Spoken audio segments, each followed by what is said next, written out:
അതിൽ നമ്മൾ എൻ്റർ ചെയ്തു. കുറച്ച് കഴിഞ്ഞപ്പോഴത്തേക്ക് അതിൻ്റെ ആ ഒരു തിക്നെസ് കൂടി വരുന്നു, പിന്നെ അതിൻ്റെ ആ ഒരു വൈറ്റ് കളർ എന്നുള്ള പിന്നെ കുറച്ച് ഡാർക്ക്നെസ് ആയി വരുന്നു. അപ്പോഴത്തേക്കും പിന്നെ എയർക്രാഫ്റ്റിൻ്റെ ടെർബുലൻസ് കൂടി, പിന്നെ ഞങ്ങൾ ആക്ച്വലി അതിൻ്റെ ഓൾമോസ്റ്റ് എയർക്രാഫ്റ്റ് അത് ഒരു ഇൻവേർട്ട് ചെയ്യുന്നൊരു അവസ്ഥയിലേക്ക് എത്തി. ഈ ഫ്ലൈയിങ് പീരീഡിലെല്ലാം നമുക്കൊരു എയർക്രാഫ്റ്റിന്റെ സപ്പോർട്ട് തന്നെ ഉണ്ട്, പ്രോപ്പർ എയർക്രാഫ്റ്റ് തന്നെ. അപ്പോൾ ആ എയർക്രാഫ്റ്റിന് ഫ്ലൈയിങ്ങിന് മുന്നേ നമ്മൾ സിമുലേറ്റർ സെഷൻസ് ഉണ്ട് നമുക്ക്. അതിൽ നമ്മൾ ഫ്ലൈ ചെയ്ത് അല്ലെങ്കിൽ നമുക്ക് അതിൻ്റെ അകത്തെല്ലാം അതിൻ്റെ ടെസ്റ്റുകളും കാര്യങ്ങളെല്ലാം പാസ്സായതിനു ശേഷം മാത്രമേ നമ്മൾ ആക്ച്വൽ എയർക്രാഫ്റ്റിലേക്ക് നമുക്ക് ഫ്ലൈയിങ്ങിന് വേണ്ടിയിട്ട് എല്ലാ സ്വിച്ചസും കാണുമ്പോൾ നമുക്ക് ആദ്യമേ ഒരു ക്യൂരിയോസിറ്റി ആയിരിക്കും, എല്ലാ ഈ സ്വിച്ചസ് എന്തിനാണ്, അല്ലെങ്കിൽ ഇത് എന്തിനാണ് ഇതിന് മാത്രം സ്വിച്ചസ് നമ്മളിങ്ങനെ ഫ്ലൈയിങ്ങിന് വേണ്ടി. ഇത് പഠിക്കാനുള്ള ചെലവ് വളരെ കൂടുതലായിട്ടാണ് നമ്മൾ കണ്ടിരിക്കുന്നത്. അപ്പം ഈ ഒരു ഫീസ് ഘടന എത്രയാണ്? അതൊരു സാധാരണ കുടുംബത്തിന് താങ്ങാൻ പറ്റുന്നതാണോ? എന്തെങ്കിലും ഒരു ഇഷ്യൂ വന്നു കഴിഞ്ഞാൽ ബ്ലാക്ക് ബോക്സ് ചെക്ക് ചെയ്യും എന്നുള്ളൊരു ഇൻഫർമേഷൻ. അപ്പോൾ എന്താണ് ബേസിക്കലി ആ ഒരു ബ്ലാക്ക് ബോക്സ് എന്ന് പറയുന്നത്? അതൊരു എന്താ പറയുക, റഡാർ പോലൊരു മെഷീൻ ആണോ, എന്താണ്? വീക്കെൻഡും കാര്യങ്ങളും പ്രോപ്പർ അങ്ങനത്തെ ഡേ ഓഫ് അല്ല, വീക്ക്ലി എന്തെങ്കിലും ആയിരിക്കും ഓഫ്. അതെന്താണ് ഓഫ്, അതാണ് നമ്മുടെ വീക്കെൻഡ്. നമുക്ക് ഫുഡ് കഴിയുമ്പോൾ 2 പേർക്കും സെപ്പറേറ്റ് വേറെ വേറെ ഫുഡ് ആയിരിക്കും. കാരണം ഇൻ കേസ് ഓഫ് എന്താ പോയിസണിങ് കാര്യങ്ങൾ അല്ലെങ്കിൽ പറഞ്ഞാൽ എന്തെങ്കിലും ഏതെങ്കിലും ടൈപ്പ് ഓഫ് ഫുഡിന് ഒരു നമുക്ക് സ്റ്റൊമക്ക് അപ്സെറ്റ് ആകുന്ന രീതിയിലുള്ള എന്തെങ്കിലും വന്നു കഴിഞ്ഞാൽ അത് 2 പേർക്കും എഫക്റ്റ് ആവാതിരിക്കാൻ വേണ്ടിയിട്ടാണ്. ഇപ്പം നമുക്ക് ഈ ഒരാഴ്ച അല്ലെങ്കിൽ ഒരു മാസത്തേക്കുള്ള ഷെഡ്യൂളാണോ നമ്മൾ തരുന്നത്? അത് നമുക്ക് ചൂസ് ചെയ്യാനുള്ളതാണ്. നമുക്ക് ഇന്ന രാജ്യത്തോട്ട് പോകണം അല്ല ഇന്ന ആ ഒരു സെലക്ഷൻ നമുക്കുണ്ടോ? ഒറ്റ ടൈപ്പ് ഓഫ് എയർക്രാഫ്റ്റ് മാത്രമേ ഫ്ലൈ ചെയ്യാൻ പറ്റുള്ളൂ. ഇപ്പം എയർബസിന്റെ ഞാനിപ്പോൾ എയർബസ് 320 എന്ന് പറഞ്ഞ പ്ലെയിനാണ് ഞാൻ ഫ്ലൈ ചെയ്യുന്നത്. എനിക്ക് ആ എയർക്രാഫ്റ്റ് മാത്രമേ ഫ്ലൈ ചെയ്യാൻ പറ്റുള്ളൂ. ബോയിങ്ങിന്റെ പ്ലെയിൻ എനിക്ക് ഫ്ലൈ ചെയ്യാൻ പറ്റില്ല. ഈ പറഞ്ഞ പോലെ നമുക്ക് പ്രൊഹിബിറ്റഡ് ആയിട്ടുള്ള ഏരിയ ഉണ്ട്, ഡേഞ്ചർ ആയിട്ടുള്ള ഏരിയ ഉണ്ട്, റെസ്ട്രിക്റ്റഡ് ആയ ഏരിയ ഉണ്ട്. അപ്പോൾ ആ ഏരിയയിലേക്ക് നമ്മൾ ഫുൾ ടൈം റഡാറിന്റെ അണ്ടറിലാണ് നമ്മൾ ഫ്ലൈ ചെയ്യുന്നത്. അപ്പം ഇൻ കേസ് നമ്മൾ ആ ഒരു റൂട്ടിലേക്ക് നമ്മൾ എയർ സ്പേസിലേക്ക് നമ്മൾ പോകാന്നുണ്ടെങ്കിൽ അപ്പോൾ നമ്മൾ കൺട്രോളർ നമ്മൾ വിളിച്ചിട്ട് പറയും ആ ഡയറക്ഷനിൽ പോകാൻ പാടില്ല.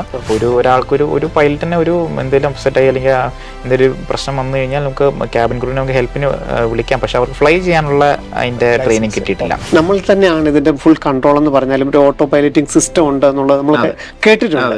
എന്താണ് ആ സിസ്റ്റം? ഇപ്പം ഡേ ടൈമിലേക്കാണല്ലോ നമുക്ക് ബേർഡ്സിന്റെ എഫക്റ്റ് ആ ഒരു ടേക്ക് ഓഫ് ചെയ്യുന്ന സമയത്തോ അല്ലെങ്കിൽ ലാൻഡ് ചെയ്യുന്ന സമയത്ത് പറഞ്ഞാൽ നമുക്ക് ആ ഒരു ബേർഡ് സ്ട്രൈക്ക് കിട്ടാറുണ്ട്. ഇപ്പം ഒന്നെങ്കിൽ എയർക്രാഫ്റ്റിന്റെ ഒരു ഫ്യൂസ്ലാജിന്റെ അതിന്റെ അടിയിലോ അല്ലെങ്കിൽ ചിലപ്പം വിങ്ങിലോ അങ്ങനെയൊക്കെ നമുക്ക് വരാറുണ്ട്. സിസ്റ്റത്തിന്റെ സോഫ്റ്റ്വെയർ അപ്ഡേഷനെ സംബന്ധിച്ച് വന്നു. അതിനുശേഷം പൈലറ്റുമാരുടെ ഡ്യൂട്ടി ടൈമിൽ വന്നിരിക്കുന്ന വ്യത്യാസം നമ്മുടെ ആഭ്യന്തര സർവീസുകളെയും ഇന്റർനാഷണൽ സർവീസിനെയൊക്കെ ഒത്തിരി ബാധിച്ചു.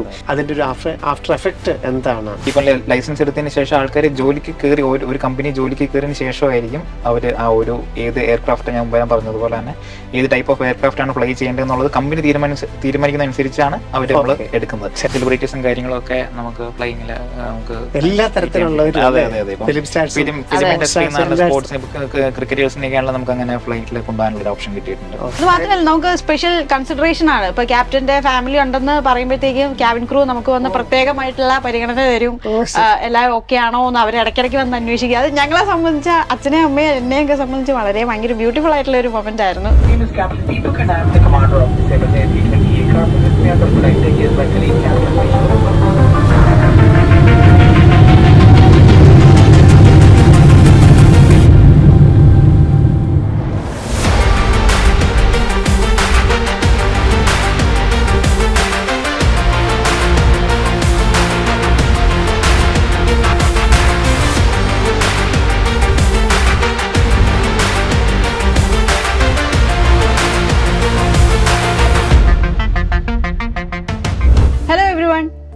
ഒരുപാട് സ്റ്റുഡൻസ് റിക്വസ്റ്റ് ചെയ്ത ഒരു വീഡിയോയുമായിട്ടാണ് ഇന്ന് ഞങ്ങൾ എത്തിയിരിക്കുന്നത്. കുറേ കുട്ടികളുടെ ഒരു ആഗ്രഹത്തിൽ ഒന്നാണ് എങ്ങനെ പൈലറ്റ് ആവാം അല്ലെങ്കിൽ എന്തൊക്കെയാണ് പൈലറ്റ് ആവാൻ ചെയ്യേണ്ടത് എന്നുള്ളത്. കുറേ സ്റ്റുഡൻസിൻ്റെ അല്ലെങ്കിൽ 10th +2 കഴിഞ്ഞ സ്റ്റുഡൻസിൻ്റെ ഒക്കെ ഒരു അവരുടെ ഒരു ആഗ്രഹത്തിൻ്റെ എങ്ങനെയാണെന്ന് അറിയില്ല, എങ്ങനെ ചെയ്യണം എന്നൊന്നും അറിയില്ല എന്ന കുട്ടികളും അല്ലെങ്കിൽ ഞങ്ങളുടെ അടുത്ത് ഒരുപാട് പേര് റിക്വസ്റ്റ് ചെയ്തിട്ടുള്ളുണ്ട്. സോ ഇന്ന് ഒരു പൈലറ്റ് എന്ന് പറയുന്ന കരിയർ എങ്ങനെയാണ് ചൂസ് ചെയ്യുന്നത്, ആ ഒരു പ്രൊഫഷനിലേക്ക് എങ്ങനെയാണ് എത്തിപ്പെടുന്നത് എന്നുള്ളതൊക്കെ നമുക്ക് പറഞ്ഞു തരുന്നതിനായിട്ട് ഒരാളാണ് ഇവിടെ വന്നിരിക്കുന്നത്. ഒപ്പം നമ്മോടൊപ്പം ശിവൻ സാറും ഉണ്ട്. സോ രണ്ടുപേരെ ഞാൻ ഈ ഒരു വീഡിയോയിലേക്ക് സ്വാഗതം ചെയ്യുകയാണ്. ശിവൻ സാർ നമസ്കാരം. ഒപ്പം ക്യാപ്റ്റൻ വിഷ്ണു ഷിബു ആണ് നമ്മോടൊപ്പം ഉള്ളത്. എയർ ഇന്ത്യ എക്സ്പ്രസിൽ വർക്ക് ചെയ്യുന്നു. അതോടൊപ്പം സാർ എൻ്റെ ബ്രദറും കൂടെയാണിത്. ഒരു കുടുംബ സംഘമാണ്. ആണ് ഒരു സ്പെഷ്യൽ വീഡിയോ കൂടിയാണ് എന്നെ സംബന്ധിച്ചത്. സോ രണ്ടുപേർക്കും വെൽക്കം. ടീച്ചർ പറഞ്ഞ കൃത്യമാണ്. കാരണം +2 ശേഷം ഏത് മേഖല ചൂസ് ചെയ്യണമെന്നുള്ള കാര്യത്തിൽ ഇത് തീർച്ചും പലതരം അഭിപ്രായമാണ് എപ്പോഴും ഉയർന്നു വരുന്നത്. ഇപ്പം മെഡിക്കൽ അല്ലെങ്കിൽ എഞ്ചിനീയറിംഗ് അല്ലെങ്കിൽ മറ്റേ ഡിഗ്രി എന്നുള്ളതിനോടൊപ്പം തന്നെ ഏറ്റവും അട്രാക്റ്റീവായിട്ടുള്ളൊരു മേഖല തന്നെയാണ് പൈലറ്റ് ആവുക എന്നുള്ളത്. ഞങ്ങളൊക്കെ ഇപ്പോൾ സ്കൂളുകളിലൊക്കെ പോകുമ്പം ഏറ്റവും കൂടുതൽ ചോദിക്കുന്നത് ഒരു ചോദ്യമാണ്, ഫേസ് ചെയ്യേണ്ട ചോദ്യമാണ്, എങ്ങനെയാണ് പൈലറ്റ് ആകാനായിട്ട് സാധിക്കുന്നത്? ഇനി ഇതിൻ്റെ ലൈസൻസിൻ്റെ ധാരാളം ഫ്ലൈറ്റുകളുണ്ട്, പല തരത്തിലുള്ള ഫ്ലൈറ്റുകളുണ്ട്, ഗവൺമെൻറ് സെക്ടറിലും പ്രൈവറ്റ് സെക്ടറിലും ഒക്കെ ഉണ്ട്. അപ്പോൾ ഇതൊക്കെ എങ്ങനെയാണ് നമുക്ക് പറ്റുക എന്നുള്ളത് എല്ലാവരുടെയും ഒരു കോമൺ സംശയമാണ്. അതിൻ്റെ ഏറ്റവും നന്നായിട്ട് ഉത്തരം പറയാൻ പറ്റുന്ന ഒരു പൈലറ്റിനെ തന്നെയാണ് നമുക്ക് കിട്ടിയിരിക്കുന്നത്. അപ്പോൾ തീർച്ചയായിട്ടും ആദ്യപടിയായിട്ട് ഒരു +2-നോടൊപ്പം തന്നെ ഈ ഒരു മേഖലയ്ക്ക് വേണ്ടിയിട്ട് കുട്ടിക്കാലത്ത് തന്നെ ഇതിനുള്ളൊരു ആഗ്രഹം ഉണ്ടാവും അല്ലേ? കുറെ കുട്ടികൾക്ക് സാറേ പറയും ചെറുപ്പത്തിൽ, അതായത് ചെറിയ കുട്ടികളുടെ അടുത്ത് എന്താണെന്ന് ചോദിച്ചാൽ ചില കുട്ടികൾ പറയും പൈലറ്റ് ആവണം. എന്നാൽ മുതിർന്നു കഴിഞ്ഞിട്ട് അവർക്ക് ഇതിനെ എങ്ങനെയാണ് ഈ ഒരു ആഗ്രഹത്തെ അച്ചീവ് ചെയ്യേണ്ടതെന്ന് അറിയില്ല. അപ്പോൾ ബേസിക് ആയിട്ട് എങ്ങനെയാണ് നമ്മൾ ഈ ഒരു പൈലറ്റ് എന്ന് പറയുന്ന കോഴ്സിനെ കുറിച്ച് എന്താ ആദ്യം ചെയ്യേണ്ടത്? ഫസ്റ്റ് സ്റ്റെപ്പ് എന്താണ് പൈലറ്റ് ആവണമെങ്കിൽ? First of all thank you so much ഇതിലേക്ക് എന്നെ ഇൻവൈറ്റ് ചെയ്തതിനും വരാൻ സാധിച്ചതിലും എനിക്ക് ഭയങ്കര സന്തോഷമുണ്ട്. ചെറുപ്പത്തിലുള്ള ആഗ്രഹം പോലെ തന്നെയായിരുന്നു എനിക്കും ഒരു ആഗ്രഹമായിരുന്നു ഇതിലേക്ക് എത്തിപ്പെടുക എന്നുള്ളത്. കുട്ടിക്കാലത്ത് അതെ അതെ അതെ അതെ അതെ അതെ. അപ്പം അതിൻ്റെ ആ ഒരു പ്രോസസ്സും കാര്യങ്ങളെന്താണെന്ന് നമ്മളെ സംബന്ധിച്ച് നമുക്കും ഒരു പ്രോപ്പർ ഗൈഡൻസ് കിട്ടാനോ അല്ലെങ്കിൽ അതിൻ്റെ ആ ഒരു സോഴ്സും കാര്യങ്ങളും ഇല്ലായിരുന്നു. പക്ഷേ അത് കഴിഞ്ഞ് ഇതിലേക്ക് ഇറങ്ങി കഴിഞ്ഞപ്പോഴത്തേക്കും നമുക്ക് കാര്യങ്ങൾ പയ്യെ അറിയുന്ന ആൾക്കാരിൽ നമുക്ക് കൂടുതൽ ഇൻഫർമേഷൻസ് കിട്ടാൻ തുടങ്ങി. അങ്ങനെ ഇപ്പോൾ ഇതിൻ്റെ ബേസിക് റിക്വയർമെൻറ്റ് തന്നെ 10+2 ആണ്. അതിൻ്റെ +2-ൽ നമുക്ക് വേണ്ടത് സയൻസ്, ഈ പറഞ്ഞ പോലെ ഫിസിക്സ്, കെമിസ്ട്രി, പിന്നെ കെമിസ്ട്രി ഇതല്ല, ഫിസിക്സ്, മാത്സും ഇംഗ്ലീഷും. ഇതാണ് ബേസിക് ആയിട്ടുള്ള റിക്വയർമെന്റ് വരുന്നത്. സാധാരണ ഒരു +2 സയൻസ് ഗ്രൂപ്പിൽ പാസ്സാകുന്ന ഒരു വിദ്യാർത്ഥിക്ക് തീർച്ചയായിട്ടും അതിന്റെ ബേസിക് ക്വാളിഫിക്കേഷൻ ഉണ്ടാവും. അതെ അതെ. അപ്പം നമുക്ക് അതിന് 70%. ഞാനിപ്പോൾ ജോയിൻ ചെയ്ത് ഇഗ്രു എന്ന് പറഞ്ഞൊരു ഇൻസ്റ്റിറ്റ്യൂട്ടാണ്, ഇന്ദിരാഗാന്ധി രാഷ്ട്രീയ ഉറാൻ അക്കാഡമി. അത് റൈബറിൽ UP-യിലാണ് അതിൻ്റെ ഇൻസ്റ്റിറ്റ്യൂട്ട് വരുന്നത്. അപ്പോൾ അവരുടെ റിക്വയർമെന്റ് വരുന്നത് 70% ആണ് ഈ ഒരു 3 സബ്ജക്റ്റിനും, ഫിസിക്സ്, മാത്സ്, ഇംഗ്ലീഷ്. അപ്പോൾ അവർക്ക് ആദ്യമേ ഒരു എൻട്രൻസ് എക്സാം ഉണ്ട് ഓൾ ഇന്ത്യ ലെവലിൽ. അത് നമ്മൾ അപ്ലൈ ചെയ്ത് അതിന്റെ എക്സാമും കാര്യങ്ങളും ക്ലിയർ ആയതിനു ശേഷം ആ എക്സാമിൽ നമ്മുടെ സബ്ജക്ട് മാത്രമാണോ ചോദിക്കുന്നത്? സബ്ജക്ട് ഈ പറഞ്ഞ ഫിസിക്സ്, മാത്സ്, ഇംഗ്ലീഷ്. സാധാരണ നമുക്ക് ഇവിടെ മറ്റുള്ള എൻട്രൻസുകളെ പോലുള്ള സാധാരണ എൻട്രൻസ് ബേസിക് ആയിട്ടുള്ള സെയിം ഇതിന്റെ ഈ ഒരു 3 സബ്ജക്റ്റിനും ബേസിക് ആയിട്ടുള്ളതായിരിക്കും ക്വസ്റ്റൻസ് വരുന്നത്. അത് താങ്കൾ എഴുതിയത് കേരളത്തിൽ നിന്ന്? കേരളത്തിൽ. അതിന് സെന്റർ ട്രിവാൻഡ്രം, കൊച്ചിൻ, കാലിക്കറ്റ് 3 സ്ഥലത്തുണ്ടായിരുന്നു. +2 കഴിയുന്ന ഒരു വിദ്യാർത്ഥിക്ക് ബേസിക് ആയിട്ടുള്ള ആ എൻട്രൻസിന് അപ്ലൈ ചെയ്ത് അത് പരീക്ഷ അപ്ലൈ ചെയ്ത്. അപ്പം കേരളത്തിൽ ഇന്ത്യയിൽ അവൈലബിൾ ആയിട്ടുള്ളത് ഈ ഉറാൻ അക്കാഡമി അമേഠി തന്നെയാണോ? മറ്റിതുപോലത്തെ സ്ഥാപനങ്ങളുണ്ടോ എൻട്രൻസ് നടത്തുന്നത്? മറ്റ് സ്ഥാപനങ്ങളുണ്ട്. അത് സെൻട്രൽ ഗവൺമെന്റ് ആകിയ ഒരു ഞാൻ ഈ പറഞ്ഞ ഇൻസ്റ്റിറ്റ്യൂട്ട് മാത്രമേ ഉള്ളൂ. അത് ഈ റൈബറിൽ ഉള്ള ഇൻസ്റ്റിറ്റ്യൂട്ടാണ്. ബാക്കിയുള്ളടത്ത് ഈ പറഞ്ഞാൽ അങ്ങനെ എൻട്രൻസ് എക്സാമും കാര്യങ്ങളൊന്നുമില്ല. നമുക്കല്ലാതെ നമുക്ക് ഫീസ് അടച്ചു കഴിഞ്ഞാൽ ഡയറക്റ്റ് ഫ്ലൈങ്ങിന് വേണ്ടിയിട്ട് നമുക്ക് ജോയിൻ ചെയ്യേണ്ട പ്രോസസ്. അതെ, ഇവിടെ ഞാൻ അതെ അതെ അതെ അവിടെ ഈ പറയുന്ന നമുക്ക് ഇൻസ്ട്രക്ടേഴ്സും അല്ലെ ട്രെയിനേഴ്സും എല്ലാം വെൽ എക്സ്പീരിയൻസ്ഡ് ആണ്. പിന്നെ ഈ പറഞ്ഞ പോലെ എയർഫോഴ്സിൽ റിട്ടയർഡ് ആയിട്ടുള്ള ആൾക്കാരാണ്.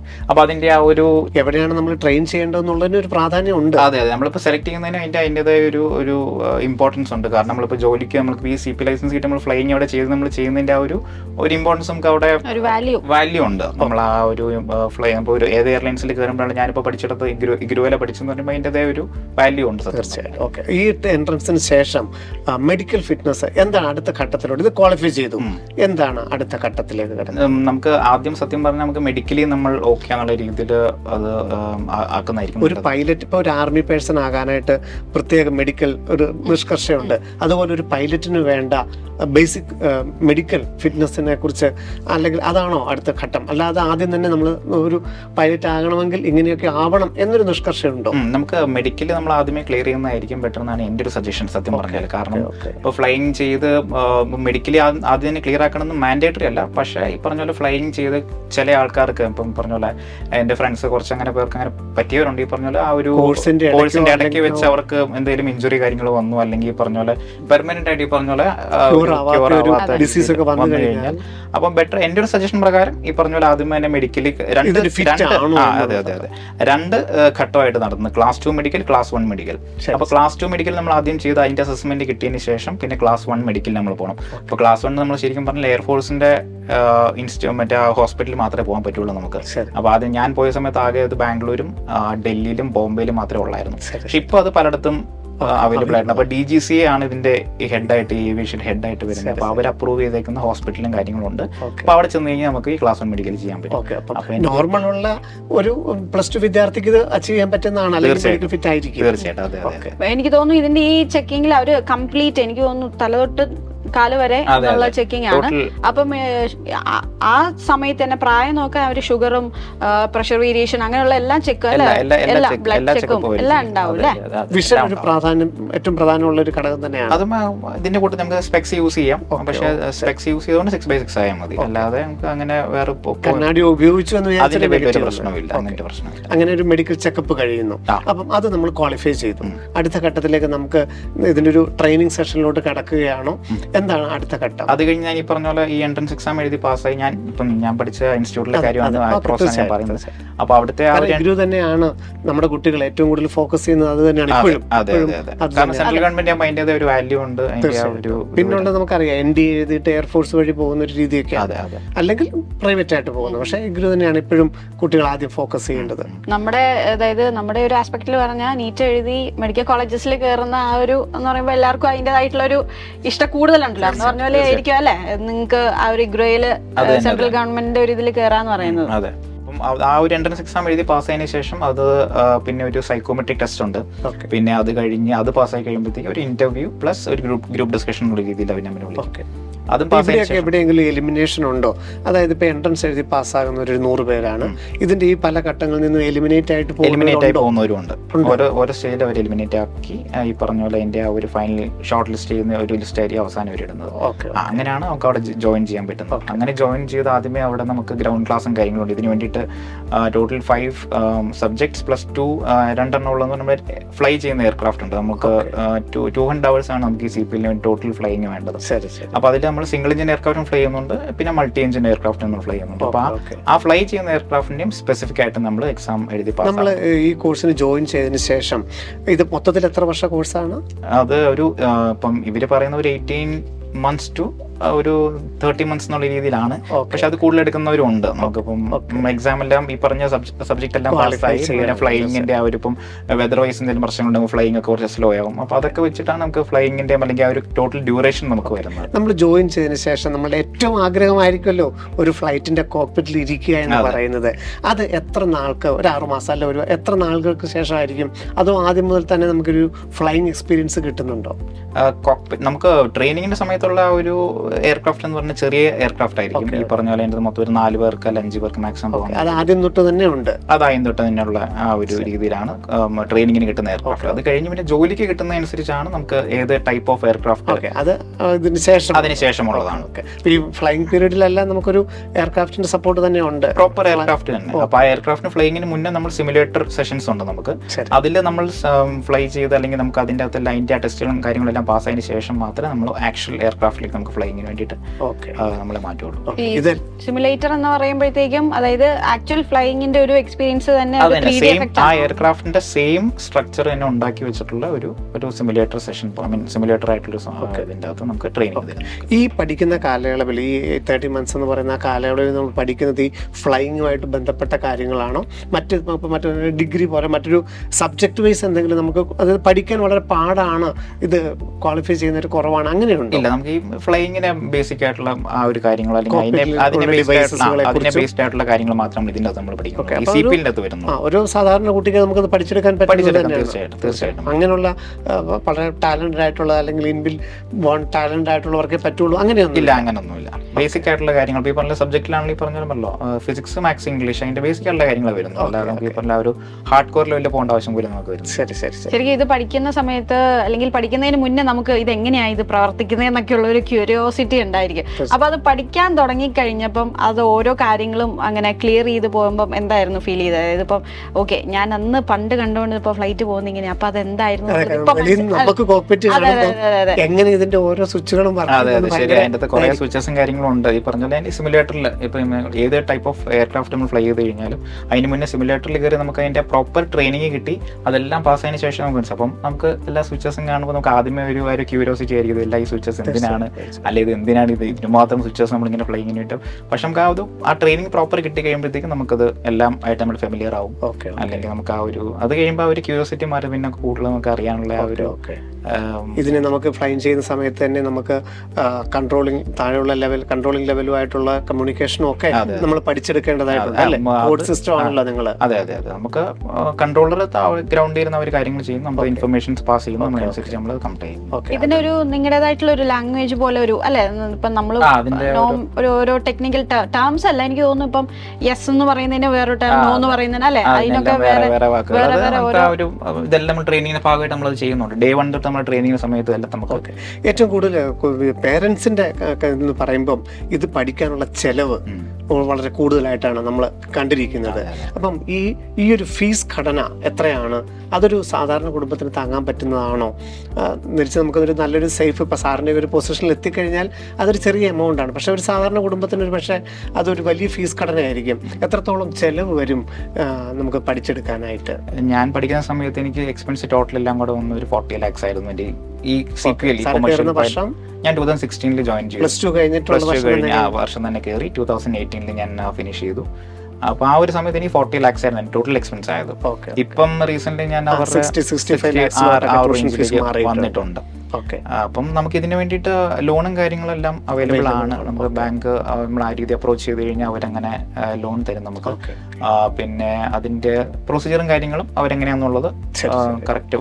ഇതൊരു ഡിഗ്രി കോഴ്സ് ആയിട്ടില്ല, വേണമെങ്കിൽ നമുക്ക് അഡീഷണൽ ഡിഗ്രി ഒക്കെ വേണമെങ്കിൽ എടുക്കാം. അത് സെപ്പറേറ്റ് നമ്മൾ എടുക്കാം. ഡിഗ്രി കോഴ്സ് അല്ല, പ്രോപ്പർ ഒരു ലൈസൻസ് എന്നുള്ള രീതിയിൽ. അപ്പൊ നമ്മൾ ഒരു റിട്ടയർമെന്റ് ചെയ്യുന്ന 65 വയസ്സാണെങ്കിൽ നമ്മളൊരു +2 തന്നെയാണ് നമ്മുടെ അടിസ്ഥാന യോഗ്യത. അതെ അതെ അതെ. ഇപ്പം സത്യമായിട്ട് പറഞ്ഞു കഴിഞ്ഞാൽ നമ്മുടെ വീട്ടിലാണെങ്കിലും പറഞ്ഞു കഴിഞ്ഞാൽ ഏറ്റവും ഡിഗ്രി കുറഞ്ഞ അല്ലെങ്കിൽ ഒരു എഡ്യൂക്കേഷൻ ലെവലിൽ ഏറ്റവും കുറവ് എനിക്കാണ് വീട്ടിൽ. +2. അതായത് വീട്ടില് ഞങ്ങള് സംസാരിക്കുമ്പോ പറയും കാര്യം ജോലിയൊക്കെ ഉണ്ട്, പക്ഷെ ക്വാളിഫിക്കേഷൻ നോക്കുമ്പോ ഏറ്റവും ഞങ്ങൾ തമാശ. നമ്മളുടെ ഈ ലൈഫില് നമുക്ക് ഏത് പ്രൊമോഷൻസ്, ഇപ്പൊ നമ്മള് കോക്പിറ്റിൽ നമ്മള് ഫസ്റ്റ് ഓഫീസർ അപ്പൊ അതിന്റെ ഒരു എക്സ്പീരിയൻസ് അല്ലെങ്കിൽ ഒരു പ്രൊമോഷൻ സാധ്യതകള് 65 വയസ്സ് വരെ ഉള്ള ഒരു സാധ്യതകൾ എന്തൊക്കെയാണ്? നമ്മൾ ആദ്യമേ ജോയിൻ ചെയ്ത് നമ്മൾ കയറുമ്പോഴത്തേക്കും ജൂനിയർ ഫസ്റ്റ് ഓഫീസർ അല്ലെ ട്രെയിനി ഫസ്റ്റ് ഓഫീസർ ആയിട്ടാണ് നമ്മളൊരു കമ്പനിയിൽ നമ്മൾ ജോയിൻ ചെയ്യുന്നത്. അത് കഴിഞ്ഞ് നമ്മൾ ട്രെയിനിങ് എല്ലാം കഴിഞ്ഞ് നമ്മൾ ട്രെയിനി ഫസ്റ്റ് ഓഫീസർ നമ്മൾ റിലീസ് ആയി കഴിയുമ്പോഴത്തേക്കും നോർമൽ ഫസ്റ്റ് ഓഫീസർ ആയിട്ട് നമ്മൾ റിലീസ് ആവും. നമ്മൾ ഈ 2 വർഷം കൊണ്ട് കോഴ്സ് നമ്മൾ കംപ്ലീറ്റ് ചെയ്തതിന് ശേഷം നമുക്ക് ഏതെങ്കിലും ഒരു കമ്പനി നമുക്ക് ഓപ്റ്റ് ചെയ്യണം. അതിനുശേഷമാണോ നമുക്ക് ഈ കമ്പനി നമ്മൾ ഓപ്റ്റ് ചെയ്യുമല്ല, അപ്പൊ കമ്പനി അവർക്ക് അനുസരിച്ച് ആ ഒരു വേക്കൻസി വരുന്നതനുസരിച്ച് അവരുടെ വെബ്സൈറ്റിലും കാര്യങ്ങളും അല്ലെങ്കിൽ അവർ ആഡും നമ്മൾ ഈ കണ്ടിരിക്കുന്ന എയർലൈൻസുകളുടെ എല്ലാം അവരുടെ വെബ്സൈറ്റിൽ നമ്മൾ സാധാരണ നമ്മൾ ജോബ് നമ്മൾ നോക്കണം. നോക്കി കഴിയുമ്പോൾ അവർക്ക് റിക്വയർമെന്റ് ഉള്ളതനുസരിച്ച് നമ്മൾ അതുപോലെ തന്നെ അപ്ലൈ ചെയ്യും. അതുപോലെ തന്നെ സെയിം എൻട്രൻസ് എക്സാം, ഞാനിപ്പോൾ ഇവിടെ ജോയിൻ ചെയ്തതുപോലെ തന്നെ സെയിം എൻട്രൻസ് എക്സാമും കാര്യങ്ങളും ഉണ്ട്. അവിടെ അങ്ങനെ അത് എഴുതി പാസ്സായതിനു ശേഷം അവർക്കും 3-4 ഈ പറഞ്ഞ പോലെ അതിന്റെ സൈക്കോമെട്രിക് ടെസ്റ്റ് ഉണ്ട്, പിന്നെ ഗ്രൂപ്പ് ഡിസ്കഷൻ, പിന്നെ ഇന്റർവ്യൂ, അങ്ങനെ 3-4 സ്റ്റേജസ് ആയിട്ടാണ് അവരുടെ സെലക്ഷൻ പ്രോസസ്. അതിലും ഓരോ സ്റ്റേജിൽ അവർ എലിമിനേറ്റ് ചെയ്തുകൊണ്ടിരിക്കും. ലാസ്റ്റ് വരെ എത്തുന്ന ആൾക്കാരാണ് അവർ പിന്നെ അത് ഷോർട്ട് ലിസ്റ്റ് ചെയ്തെടുക്കുന്നത്. അത് കഴിഞ്ഞ് ജോയിൻ ചെയ്ത് നമ്മൾ ട്രെയിനിങ് കഴിഞ്ഞ് നമ്മൾ ട്രെയിനി ഫസ്റ്റ് ഓഫീസറായിട്ട് നമ്മൾ ജോയിൻ ചെയ്ത് ട്രെയിനിങ് കഴിഞ്ഞ് നമ്മൾ നോർമൽ ഫസ്റ്റ് ഓഫീസർ ആവും. അത് കഴിഞ്ഞ് ഇത്ര മണിക്കൂർ കഴിഞ്ഞിട്ട് നമുക്ക് ATP നിന്നുള്ള ലൈസൻസും ഉണ്ട്, എയർലൈൻ ട്രാൻസ്പോർട്ട് പൈലറ്റ് ലൈസൻസ്. അത് ആ എക്സാം പാസ്സായതിനു ശേഷം നമുക്ക് പിന്നെ കമ്പനിയുടെ റിക്വയർമെന്റ് ഉണ്ട് ക്യാപ്റ്റൻ ആവണമെന്നുണ്ടെങ്കിൽ. ആ റിക്വയർമെന്റും കൂടെ കംപ്ലീറ്റ് ചെയ്ത് കഴിയുമ്പോഴത്തേക്കും നമുക്ക് കമാൻഡ് എടുക്കാൻ വേണ്ടിയിട്ട് നമുക്ക് നമ്മുടെ കമ്പനി തന്നെ അപ്ലൈ ചെയ്യാം. ആ അപ്ലൈ ചെയ്ത് അത് നമ്മൾ ക്യാപ്റ്റനായി അതിന് വേറെ ട്രെയിനിങ്ങും കാര്യങ്ങളും ഉണ്ട്. അതെല്ലാം ചെയ്ത് അത് കഴിഞ്ഞ് അതിന്റെ ഒരു ക്യാപ്റ്റൻ ലെവലിലേക്ക് നമ്മൾ ഫ്ലൈ ചെയ്ത് തുടങ്ങി ഇത്ര മണിക്കൂറായി കഴിയുമ്പോഴത്തേക്കും നമുക്ക് ട്രെയിനർ ആവാൻ പറ്റും. ആദ്യമേ LTC എന്ന് പറയും, ലൈൻ ട്രെയിനിങ് ക്യാപ്റ്റൻ. പിന്നെ അത് കഴിഞ്ഞ് കുറച്ചും കൂടി എക്സ്പീരിയൻസ് ആയി കഴിയുമ്പോഴത്തേക്കും TRI എന്ന് പറയും, ടൈപ്പ് റൈറ്റിംഗ് ഇൻസ്ട്രക്ടർ. പിന്നെ അത് കഴിഞ്ഞ് കുറച്ചും കൂടി എക്സ്പീരിയൻസ് വരുമ്പോഴത്തേക്കും ഡെസിഗ്നേറ്റഡ് എക്സാമിനർ. അപ്പോൾ അതാണ് ഏറ്റവും ടോപ്പ് ലെവലിൽ വരുന്നത്. ആസ് എ ക്യാപ്റ്റൻ ഏറ്റവും ടോപ്പ് ലെവലിൽ വരുന്ന ഒരു പൊസിഷൻ എന്ന് പറഞ്ഞാൽ D എന്ന് പറയുന്ന ഒരു പൊസിഷൻ. അത് കഴിഞ്ഞ് അവസാനം ചിലർക്കൊണ്ട് ഈ പറഞ്ഞാൽ അങ്ങനെ ട്രെയിനർ ആവണ്ട, നോർമൽ ക്യാപ്റ്റനായിട്ട് തന്നെ ഇരുന്നാൽ മതി, അങ്ങനെ രീതിയിലും റിട്ടയർ ആവുന്ന ആൾക്കാരുണ്ട്. പക്ഷേ ആസ് എ ക്യാപ്റ്റൻ നമുക്ക് ഏറ്റവും ടോപ്പ് ലെവലിൽ വരാൻ പറ്റുന്ന ഈ ഒരു പൊസിഷനാണ്. നമുക്ക് പല തരത്തിലുള്ള ഫ്ലൈറ്റുകൾ നമ്മൾ കേട്ടപ്പം വെളിയിൽ നിന്ന് ഒരാളെ നോക്കിക്കഴിഞ്ഞാൽ അത്രത്തോളം നമുക്ക് തിരിച്ചറിയാൻ പറ്റില്ലെങ്കിലും പല ടൈപ്പുള്ള ഫ്ലൈറ്റുകളുണ്ട്. അപ്പൊ നമുക്ക് ഇതിൽ എങ്ങനെയാണ് ചൂസ് ചെയ്യാൻ സാധിക്കുന്നത്? അല്ലെങ്കിൽ നമ്മളെ എങ്ങനെയാണ് അവർ സെലക്ട് ചെയ്യുന്നത്? നമ്മുടെ ഫ്ലൈയിങ് പീരീഡ് നോക്കിയിട്ടാണോ? എങ്ങനെയാണ് നമുക്ക് പലതരത്തിലുള്ള ഫ്ലൈറ്റുകൾ നമുക്ക് ചൂസ് ചെയ്യാൻ സാധിക്കുന്നത്? അത് നമുക്ക് മെയിനായിട്ട് മാർക്കറ്റിലുള്ള 2 കമ്പനി എന്ന് പറഞ്ഞാൽ ഒന്ന് എയർബസ് പിന്നെ ബോയിങ് എന്ന് പറഞ്ഞ 2 കമ്പനീസാണ് നമുക്ക് മാർക്കറ്റിലുള്ളത്. അപ്പോൾ ഇന്ത്യയിൽ ഇപ്പോൾ നമുക്ക് ഉള്ള കൂടുതലും ബോയിങ്ങിൻ്റെ എയർബസിൻ്റെ എയർക്രാഫ്റ്റിലാണ്. അപ്പോൾ നമുക്ക് ഒരു കമ്പനി നമ്മൾ ജോയിൻ ചെയ്ത് കഴിയുമ്പോഴത്തേക്കും ആ കമ്പനിയിൽ ഏത് എയർക്രാഫ്റ്റിനാണോ അവർക്ക് കൂടുതൽ വേക്കൻസി അല്ലെങ്കിൽ അവർക്ക് കൂടുതൽ ആൾക്കാർ ആവശ്യമുള്ളതെന്ന് വെച്ചാൽ അതിനനുസരിച്ച് അവർ ആൾക്കാർ ആ എയർക്രാഫ്റ്റിലേക്ക് അവർ തന്നെ ചൂസ് ചെയ്യുക. നമുക്ക് ചൂസ് ചെയ്യാനുള്ള ഓപ്ഷൻ ഇല്ല. കമ്പനിയാണ് ചൂസ് ചെയ്യുന്നത് നമ്മൾ ഏത് എയർക്രാഫ്റ്റിലേക്ക് അവർ ഇംപ്ലിമെന്റ് ചെയ്യണം എന്നുള്ളത്. ഇതിന്റെ സിസ്റ്റങ്ങളും ട്രെയിനിങ്ങും ഒക്കെ സെപ്പറേറ്റ് തന്നെ ആയിരിക്കും? 2 ടൈപ്പുള്ള എയർക്രാഫ്റ്റ് അതിനെല്ലാം സെപ്പറേറ്റ്, ട്രെയിനിങ് എല്ലാം സെപ്പറേറ്റ്. അറ്റ് എ ടൈം ഒറ്റ ടൈപ്പ് ഓഫ് എയർക്രാഫ്റ്റ് മാത്രമേ ഫ്ലൈ ചെയ്യാൻ പറ്റുള്ളൂ. ഇപ്പം എയർബസിന്റെ ഞാനിപ്പോൾ എയർബസ് 320 എന്ന് പറഞ്ഞ പ്ലെയിനാണ് ഞാൻ ഫ്ലൈ ചെയ്യുന്നത്. എനിക്ക് ആ എയർക്രാഫ്റ്റ് മാത്രമേ ഫ്ലൈ ചെയ്യാൻ പറ്റുള്ളൂ. ബോയിങ്ങിന്റെ പ്ലെയിൻ എനിക്ക് ഫ്ലൈ ചെയ്യാൻ പറ്റില്ല. ഇപ്പം എയർബസിലാണെങ്കിലും പല ടൈപ്പ് ഓഫ് എയർക്രാഫ്റ്റ് ഉണ്ട് അവർക്ക്. അപ്പോൾ ആ ഒരു വേറൊരു ടൈപ്പ് ഓഫ് എയർക്രാഫ്റ്റ് ഫ്ലൈ ചെയ്യണമെങ്കിൽ എനിക്ക് അതിന് സെപ്പറേറ്റ് വേറെ ട്രെയിനിങ് എടുക്കണം. അപ്പം അതിന്റെ അപ്പോൾ കമ്പനിക്ക് ഇപ്പോൾ ഒരു കമ്പനിക്ക് തന്നെ ഇപ്പം പല ടൈപ്പ് ഓഫ് എയർക്രാഫ്റ്റ് ഉണ്ടെങ്കിൽ അതിനനുസരിച്ച് ഇപ്പം ഞാനിപ്പം എയർബസ് ഞാൻ ഫ്ലൈ ചെയ്യുന്നു, അവർക്ക് നാളെ ഇപ്പോൾ വേറൊരു എയർക്രാഫ്റ്റിന് റിക്വയർമെന്റ് വന്ന് എന്നെ റിക്രൂട്ട് അതിലേക്ക് തന്നെ മാറ്റുമെന്നുണ്ടെങ്കിൽ അതിന്റെ ട്രെയിനിങ് ഞാൻ വേറെ എടുക്കണം. അതിന്റെ ഈ പറഞ്ഞ തിയറി ക്ലാസ്സും കാര്യങ്ങളും അതിന്റെ എക്സാമും കാര്യങ്ങളും എല്ലാം പാസ്സായി പിന്നെ സിമുലേറ്റർ സെഷൻസ് ചെയ്യണം. അത് കഴിഞ്ഞ് അതും പാസ്സായി പിന്നെ ആക്ച്വൽ ഫ്ലൈയിങ്ങിലേക്ക് കിടക്കുന്നു. നമ്മുടെ ലൈഫ് സ്റ്റൈലും അതനുസരിച്ച് നമ്മൾ മെയിൻറ്റെയിൻ ചെയ്യണം. അപ്പൊ നമ്മളുടെ താമസം, അതുപോലെ തന്നെ നമ്മളിപ്പോൾ മറ്റൊരു ഇന്റർനാഷണൽ ഫ്ലൈറ്റ് ആണെങ്കിൽ നമ്മൾ വേറെ രാജ്യത്തായിരിക്കും ചെന്ന് താമസിക്കേണ്ടത്. അപ്പം അതൊക്കെ എങ്ങനെയാണ് കമ്പനിയാണോ മെയിൻറ്റെയിൻ ചെയ്യുന്നത്? അതെല്ലാം കമ്പനി, അതിന്റെ ചെലവുകളും. അതെ. നമുക്കിപ്പോൾ എന്റെ ബേസ് എന്ന് പറഞ്ഞാൽ ബാംഗ്ലൂരാണ്. അപ്പോൾ ബാംഗ്ലൂർ മാത്രം എന്റെ എക്സ്പെൻസും കാര്യങ്ങളും ബാംഗ്ലൂർ കൂടുതലും ഫ്ലൈ ചെയ്യുന്നു. പിന്നെ ലേവറും കാര്യങ്ങളും വരും. അപ്പോൾ നമ്മൾ വേറെ സ്ഥലത്ത് പോകാറുണ്ട്. അപ്പോൾ ലേവർ എന്ന് ചെയ്യുമ്പോഴത്തേക്കും എന്റെ ഹോട്ടലിലെ കാര്യങ്ങൾ അല്ലെങ്കിൽ എല്ലാ കാര്യങ്ങളും കമ്പനി ടേക്ക് ചെയ്ത് നമുക്കൊന്നും അറിയേണ്ട ആവശ്യമില്ല. ഡ്രസ്സും എല്ലാം ഹോട്ടലിലെ നമ്മുടെ ഡ്രസ്സും കാര്യങ്ങളും ഹോട്ടലെല്ലാം അവർ അയൺ ചെയ്ത് വാഷ് ചെയ്ത് അയൺ ചെയ്ത് നമുക്ക് ഒന്ന് റൂമിൽ കൊണ്ടുവന്നിട്ട് നമ്മളൊന്നും അന്വേഷിക്കേണ്ട ആവശ്യമില്ല. നമ്മൾ ജസ്റ്റ് അതിന്റെ കാര്യങ്ങൾ നമ്മൾ കൊടുത്താൽ മാത്രം മതി. ഇപ്പം ബാംഗ്ലൂർ ബേസിൽ എന്റെ ബേസിൽ നിൽക്കുമ്പോൾ മാത്രം ഈ പറഞ്ഞ പോലെ നമുക്ക് ഒരു ഫ്ലാറ്റ് ഞാൻ ബാംഗ്ലൂരിൻ്റെ അടുത്ത് താമസിക്കുകയാണ്. അപ്പം അതിന്റെ അവർ HRA ആയിട്ട് ഹൗസ് റെന്റ് അലവൻസ് ആയിട്ട് നമുക്ക് കമ്പനി തരും. അപ്പം നമുക്ക് ഇഷ്ടമുള്ളത് എവിടെയാണെന്ന് വെച്ചാൽ നിൽക്കാം, നമ്മുടെ കൺവീനിയൻസ് അനുസരിച്ച് നമുക്ക് എവിടെയാണെന്ന് വെച്ചാൽ നിൽക്കാം. പക്ഷേ ബേസിക് ആയിട്ട് അവിടെ പോയാലും ബാക്കി കാര്യങ്ങളെല്ലാം അവരിപ്പം കമ്പനി 5 സ്റ്റാർ ഹോട്ടലും കാര്യങ്ങളും നമുക്ക് തരും. ഫുഡ് കാര്യങ്ങൾ അതിൻ്റെ അകത്തുണ്ട്. പിന്നെ എയർപോർട്ട് പിക്കപ്പ് ആൻഡ് ഡ്രോപ്പ് എല്ലാം അതിൻ്റെ അകത്ത് ഇൻക്ലൂഡ്. നമുക്ക് ഒന്നും അറിയേണ്ട ആവശ്യമില്ല, നമ്മൾ റെഡി ആയിട്ട് നിന്നാൽ മാത്രം മതി. നമുക്ക് ഇപ്പം നമുക്ക് ഈ ഒരാഴ്ച അല്ലെങ്കിൽ ഒരു മാസത്തേക്കുള്ള ഷെഡ്യൂൾ ആണോ നമ്മൾ തരുന്നത്? അത് നമുക്ക് ചൂസ് ചെയ്യാനുള്ളതാണ്? നമുക്ക് ഇന്ന രാജ്യത്തോട്ട് പോകണം അല്ല ഇന്ന ആ ഒരു സെലക്ഷൻ നമുക്കുണ്ടോ? നമുക്ക് റോസ്റ്റർ എല്ലാ മാസവും ഇപ്പം ഞാൻ വർക്ക് ചെയ്യുന്ന കമ്പനിയിൽ എല്ലാ 22nd 23rd റേഞ്ച് ആകുമ്പോഴത്തേക്കും നമുക്ക് അടുത്ത മാസത്തെ റോസ്റ്റർ അവർ കമ്പനി റിലീസ് ചെയ്യും. അപ്പോൾ നമുക്ക് ആ റോസ്റ്റർ റിലീസ് ചെയ്യുന്നതിൻ്റെ 10 ദിവസം മുന്നേ നമുക്കൊരു ഒരു ബിഡിങ് ഓപ്ഷൻ ഉണ്ട്. ഈ പറഞ്ഞ പോലെ നമുക്ക് ഏതെങ്കിലും പർട്ടിക്കുലർ ഫ്ലൈറ്റ് നമുക്ക് ചൂസ് ചെയ്യാനുള്ളതോ അല്ലെങ്കിൽ നമുക്ക് ഇപ്പം അടുത്ത മാസത്തേക്ക് ഡേ ഓഫ് വേണമെങ്കിലോ അങ്ങനെ എന്തെങ്കിലും ഓപ്ഷൻ ഉണ്ടെങ്കിൽ നമുക്ക് ഓപ്റ്റ് ചെയ്യാനുള്ളൊരു ഓപ്ഷൻ ഉണ്ട് നമുക്ക്. അപ്പൊ അങ്ങനെ നമുക്ക് ഇഷ്ടമുള്ള എന്തെങ്കിലും നല്ല എക്സോട്ടിക് ആയിട്ടുള്ള ഷെഡ്യൂൾ നമുക്ക് കൃത്യമായിട്ട് കിട്ടും. നമുക്ക് ആ ഒരു സമയത്ത് കിട്ടും. നമ്മൾ അതിനനുസരിച്ച് അത് ആ ഒരു ഇത് മെയിൻറ്റെയിൻ ചെയ്ത് നമുക്ക് പോയാൽ മതി. ഈ ഓരോ ലൈസൻസ് പീരീഡിൽ നമ്മൾ എത്ര ടൈമെങ്കിലും ഫ്ലൈയിങ് ചെയ്തിരിക്കണം എന്നുണ്ടോ? മാൻഡേറ്ററി എടുത്തിരിക്കണം എന്നുള്ളതുണ്ട്. നമ്മൾ മന്ത്ലി വൺസ് ഒരു ടേക്ക് ഓഫ് ലാൻഡിങ് ചെയ്യണം എന്നുള്ളതാണ് റിക്വയർമെന്റ്, DGC റിക്വയർമെന്റ്. 90 days നമുക്ക് ഇത്ര റീസൺസ് ഉണ്ട് 3 ടേക്ക് ഓഫ് ലാൻഡിങ് ചെയ്തിരിക്കണം എന്നുള്ളൊരു റിക്വയർമെന്റ് ഉണ്ട്. അത് മാത്രം മെയിൻറ്റെയിൻ ചെയ്താൽ മതി. ബാക്കി അങ്ങനെ പ്രത്യേകിച്ച് അങ്ങനെ ഇത് ഈ ഒരു സ്റ്റഡി ഇപ്പം ഈ ഒരു കോഴ്സിന് വേണ്ട ജോലിക്ക് കയറി കഴിയുമ്പം കുറെ ആൾക്കാർ ഇതിന്റെ കുറെ നല്ല വശങ്ങൾ ഇപ്പൊ പറഞ്ഞ പോലെ റെമ്യൂണറേഷൻ, താമസിക്കുന്ന ജോലിയാണ്. അപ്പൊ അങ്ങനെ മാത്രം എല്ലാവർക്കും അറിയാം, കുറച്ച് നല്ല വശങ്ങളെല്ലാം അറിയാം. അതിനോടൊപ്പം തന്നെ കുറച്ച് നെഗറ്റീവ് സൈഡും കാണും അല്ലെ? നമുക്ക് ഡെയിലി ലൈഫ് എങ്ങനെ കൊണ്ടുപോകാനായിട്ട് സാധിക്കും? ഇപ്പം ബാക്കിയുള്ള എന്റർടൈൻമെന്റുകളും എല്ലാം നമുക്ക് ഇതിന്റെ കൂടെ സാധാരണ ബാക്കിയുള്ള ജോലി പോലെ തന്നെ നമുക്കൊരു റിസ്ക് ഫാക്ടർ ഉണ്ടോ? ഇപ്പൊ ഈവൻ ഒരു സ്പോർട്സ് ഐറ്റം പോലെയൊക്കെ അങ്ങനെ നമ്മൾ പങ്കെടുക്കുമ്പോഴൊക്കെ എന്തെങ്കിലും ഒരു റിസ്ക് ഫാക്ടറുകളും ഉണ്ടോ? നമുക്ക് ഡെയിലി എന്റർടൈൻ ചെയ്യാനുള്ള സാധ്യതകളെല്ലാം തന്നെ ഉണ്ടോ? നമുക്ക് ടൈമിങ് ഈ പറഞ്ഞ പോലെ നമ്മുടെ എല്ലാം ഒരു പ്രോപ്പർ ടൈമിംഗ് ഇല്ല, സ്ലീപ്പ് സൈക്കിൾ ഇല്ല. അപ്പൊ അങ്ങനത്തെ ചില പ്രശ്നങ്ങളൊക്കെ ഉള്ളൂ. പിന്നെ ഈ സ്പോർട്സ് ആക്ടിവിറ്റീസും കാര്യങ്ങളൊക്കെ നമുക്ക് അത് നമ്മൾ അത് കൂടുതൽ ആക്റ്റീവായിട്ട് ചെയ്ത് അല്ലെങ്കിൽ പറഞ്ഞാൽ നമുക്ക് എന്തെങ്കിലും ഇഞ്ചുറിയും കാര്യങ്ങളും വന്നു കഴിഞ്ഞാൽ അങ്ങനത്തെ പ്രശ്നങ്ങൾ നമ്മളത് എഫക്ട് ചെയ്യുന്നുണ്ട്. ഫ്ലൈയിങ്ങിലേക്ക് പിന്നെ അങ്ങനത്തെ നമുക്കത് ഫ്ലൈ ചെയ്യാൻ പറ്റില്ല, നമ്മൾ ടെമ്പററി ആയിട്ട് നമ്മളത് അൺഫിറ്റ് ആയി പോകുന്ന അങ്ങനത്തെ പ്രശ്നങ്ങൾ വരുന്നുണ്ട്. പിന്നെ പോസിറ്റീവ് സൈഡ് എന്ന് പറഞ്ഞു കഴിഞ്ഞാൽ പറഞ്ഞാൽ നമുക്ക് ഫാമിലീസിന് ടിക്കറ്റ് നമുക്ക് ഫ്രീ ആയിട്ട് കിട്ടുന്നുണ്ട്. നമുക്ക് ടാക്സ് എമൗണ്ട് ഉണ്ട്, അത് മാത്രം അടച്ചാൽ മതി. അപ്പം ഞാൻ വർക്ക് ചെയ്യുന്ന കമ്പനി അവരെങ്ങോട്ടൊക്കെയാണ് ഓപ്പറേറ്റ് ചെയ്യുന്ന ആ സെക്ടറിലെല്ലാം എനിക്കും ട്രാവൽ ചെയ്യാം, കൊടുത്ത് ഫാമിലിക്കും ട്രാവൽ ചെയ്യാൻ ഒരു ഓപ്ഷൻ ഉണ്ട്. പിന്നെ പറഞ്ഞാൽ നമുക്ക് വീക്കെൻഡും കാര്യങ്ങളും പ്രോപ്പർ അങ്ങനത്തെ ഡേ ഓഫ് അല്ല, വീക്ക്ലി എന്തെങ്കിലും ആയിരിക്കും ഓഫ്. അതെന്താണ് ഓഫ്, അതാണ് നമ്മുടെ വീക്കെൻഡ്. പക്ഷെ ബാക്കിയുള്ളവർ ഇപ്പോൾ ഫ്രണ്ട്സ് ആയിട്ടുള്ള ഒരു മിംഗ്ലിങ് കാര്യങ്ങൾ അധികം നടന്നു വരത്തില്ല. പിന്നെ ഫംഗ്ഷൻസ് കാര്യങ്ങളൊക്കെ നമ്മുടെ ഫാമിലി നടക്കുന്ന ഫംഗ്ഷനും കാര്യങ്ങളെല്ലാം നമുക്ക് പ്രോപ്പറായിട്ട് ചിലപ്പോൾ അറ്റൻഡ് ചെയ്യാൻ പറ്റുന്ന വരില്ല. കാരണം നമ്മുടെ ലൈഫ് സ്റ്റൈൽ അല്ലെങ്കിൽ ഈ പറഞ്ഞ പോലെ ആ ഒരു ഡേ ഓഫ് കിട്ടുന്നതെല്ലാം ആ ഒരു സമയം നമുക്ക് ഇങ്ങനെ ഓപ്റ്റ് ചെയ്യാൻ പറ്റുന്ന അധികം കാണത്തില്ല.